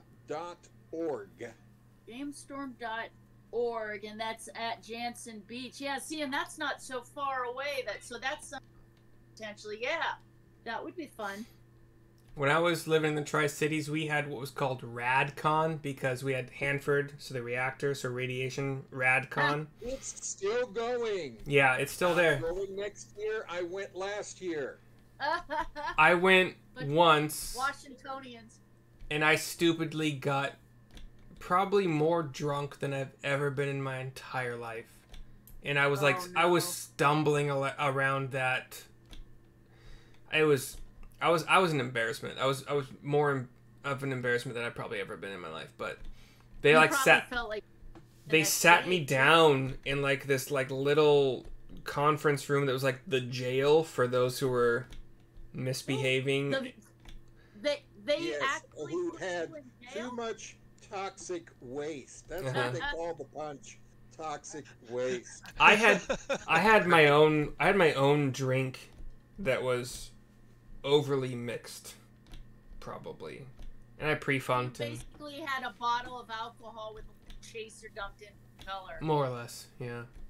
But I do remember I went to some rooms where they had like like Star Trek discussions and Nice. actually like physics discussions, and that's about the most I remember. There was a fire dancing like belly, like really good looking female fire dancers that I unfortunately That was- missed. Nice. I was looking forward to it, but I missed it. Well, come on back.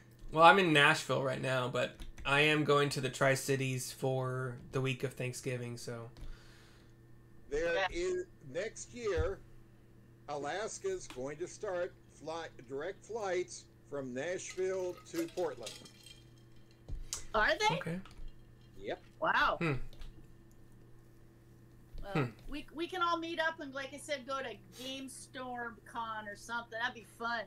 Apparently the closest con to Nashville is in Atlanta, and it's a very fucking big con in Atlanta. It's like Dragon no, Con.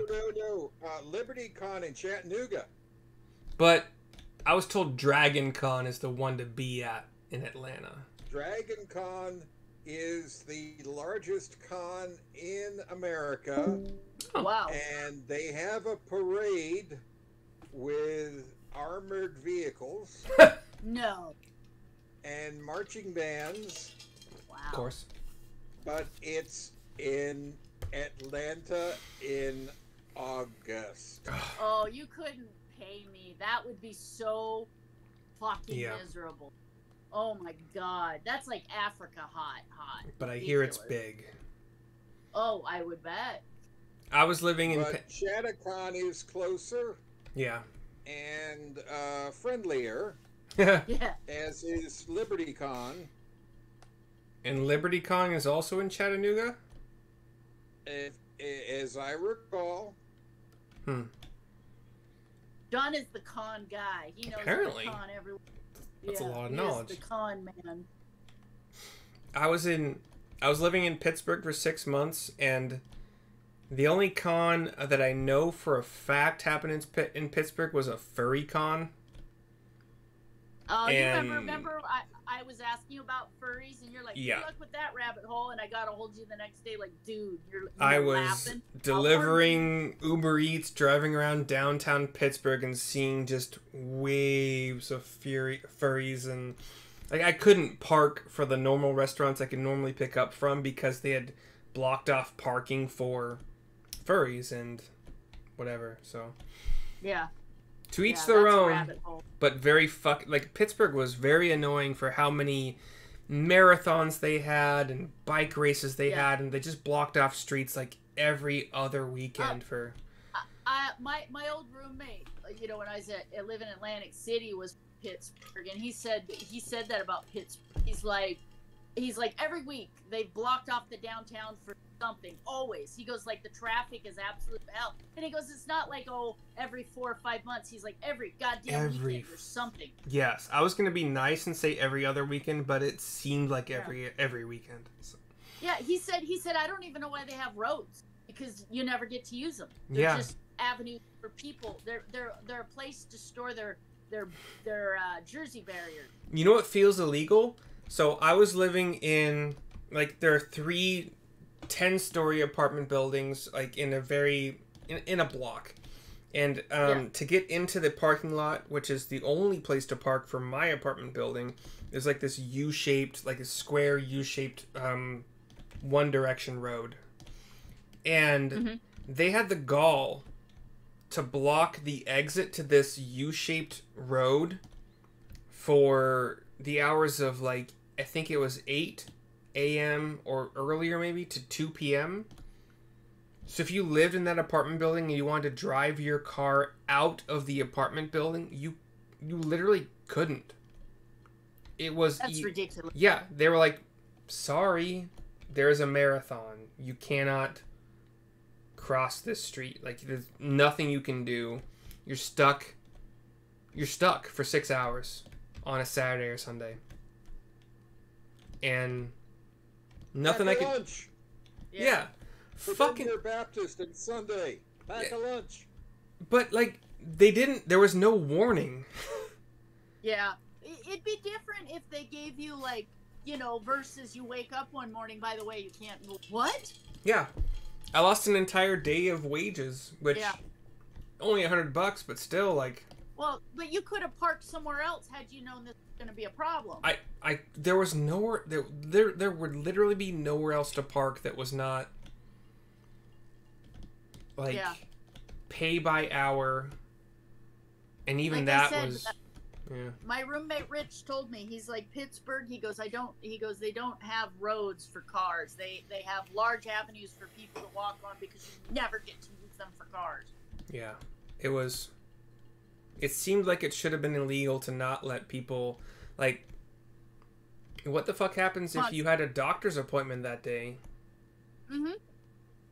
You're just fucked. Like It's Or you- probably part of the culture there where like the people that live there are so used, like they're just used to never being, you know, but for Yeah. somebody new, you wouldn't know that. You wouldn't know that, yeah. that it's permissible to block a road, you know, 50 weeks out of the year. Yeah, it was I could not wait to get out of there. But I mean I loved Aaron, so Yeah. But if you're miserable in a town, it sucks like weird culture. I was happy that Aaron wanted to get out of there, but then, you know, she and I didn't end up working out, so Yeah. Is she still there? no, she moved like an hour away to like the south, like east southeast kind of. Yeah. Like, and then I think she has to commute to Pittsburgh. It was like once a week Ugh. at first, Now I think it's only once a month. That was the last thing I heard from her about it. So not bad. That's once not a month. bad. But Yeah. now she has like 2 cats that don't really get along, and she got a puppy. Oh no. Oh no. And the puppy the seems more fine. animals you get, the more you limit where you can move next. Yeah, that's true. I have. But she bought a it's house. It's like, yeah, if you get a house, but people are like, well, I have 2 cats, well, I can live with that. Oh, and I have a dog. Yeah, I helped her like house search for a Yeah. couple months, and we there were a lot that weren't great, some that were like Yeah. okay but really pricey, and then she found one that was an hour away from Pittsburgh, but Yeah. if you don't need to, if you work from home, then not a big deal. Yeah.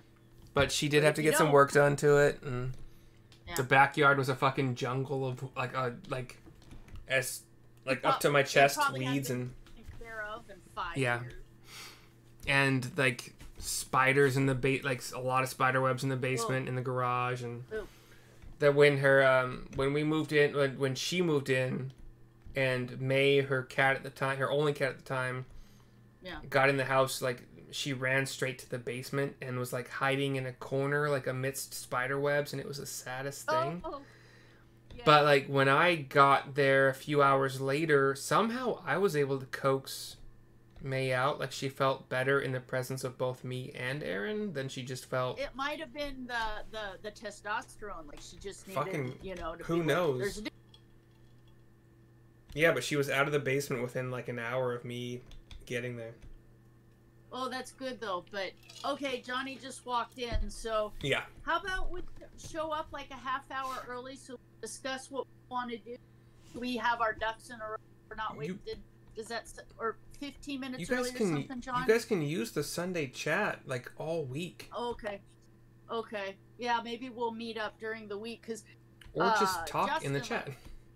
yeah, I think Justin's internet or something happened because he just up and dropped Yeah, out. He didn't maybe. mean to, and so yeah, we'll get it figured out before next weekend, and then yeah, John, I think we should maybe look at Game Storm. That might be fun. Can we dress up? Oh yes. Okay. So I like if I made a shield and stuff, I could show up dressed as Sarissa.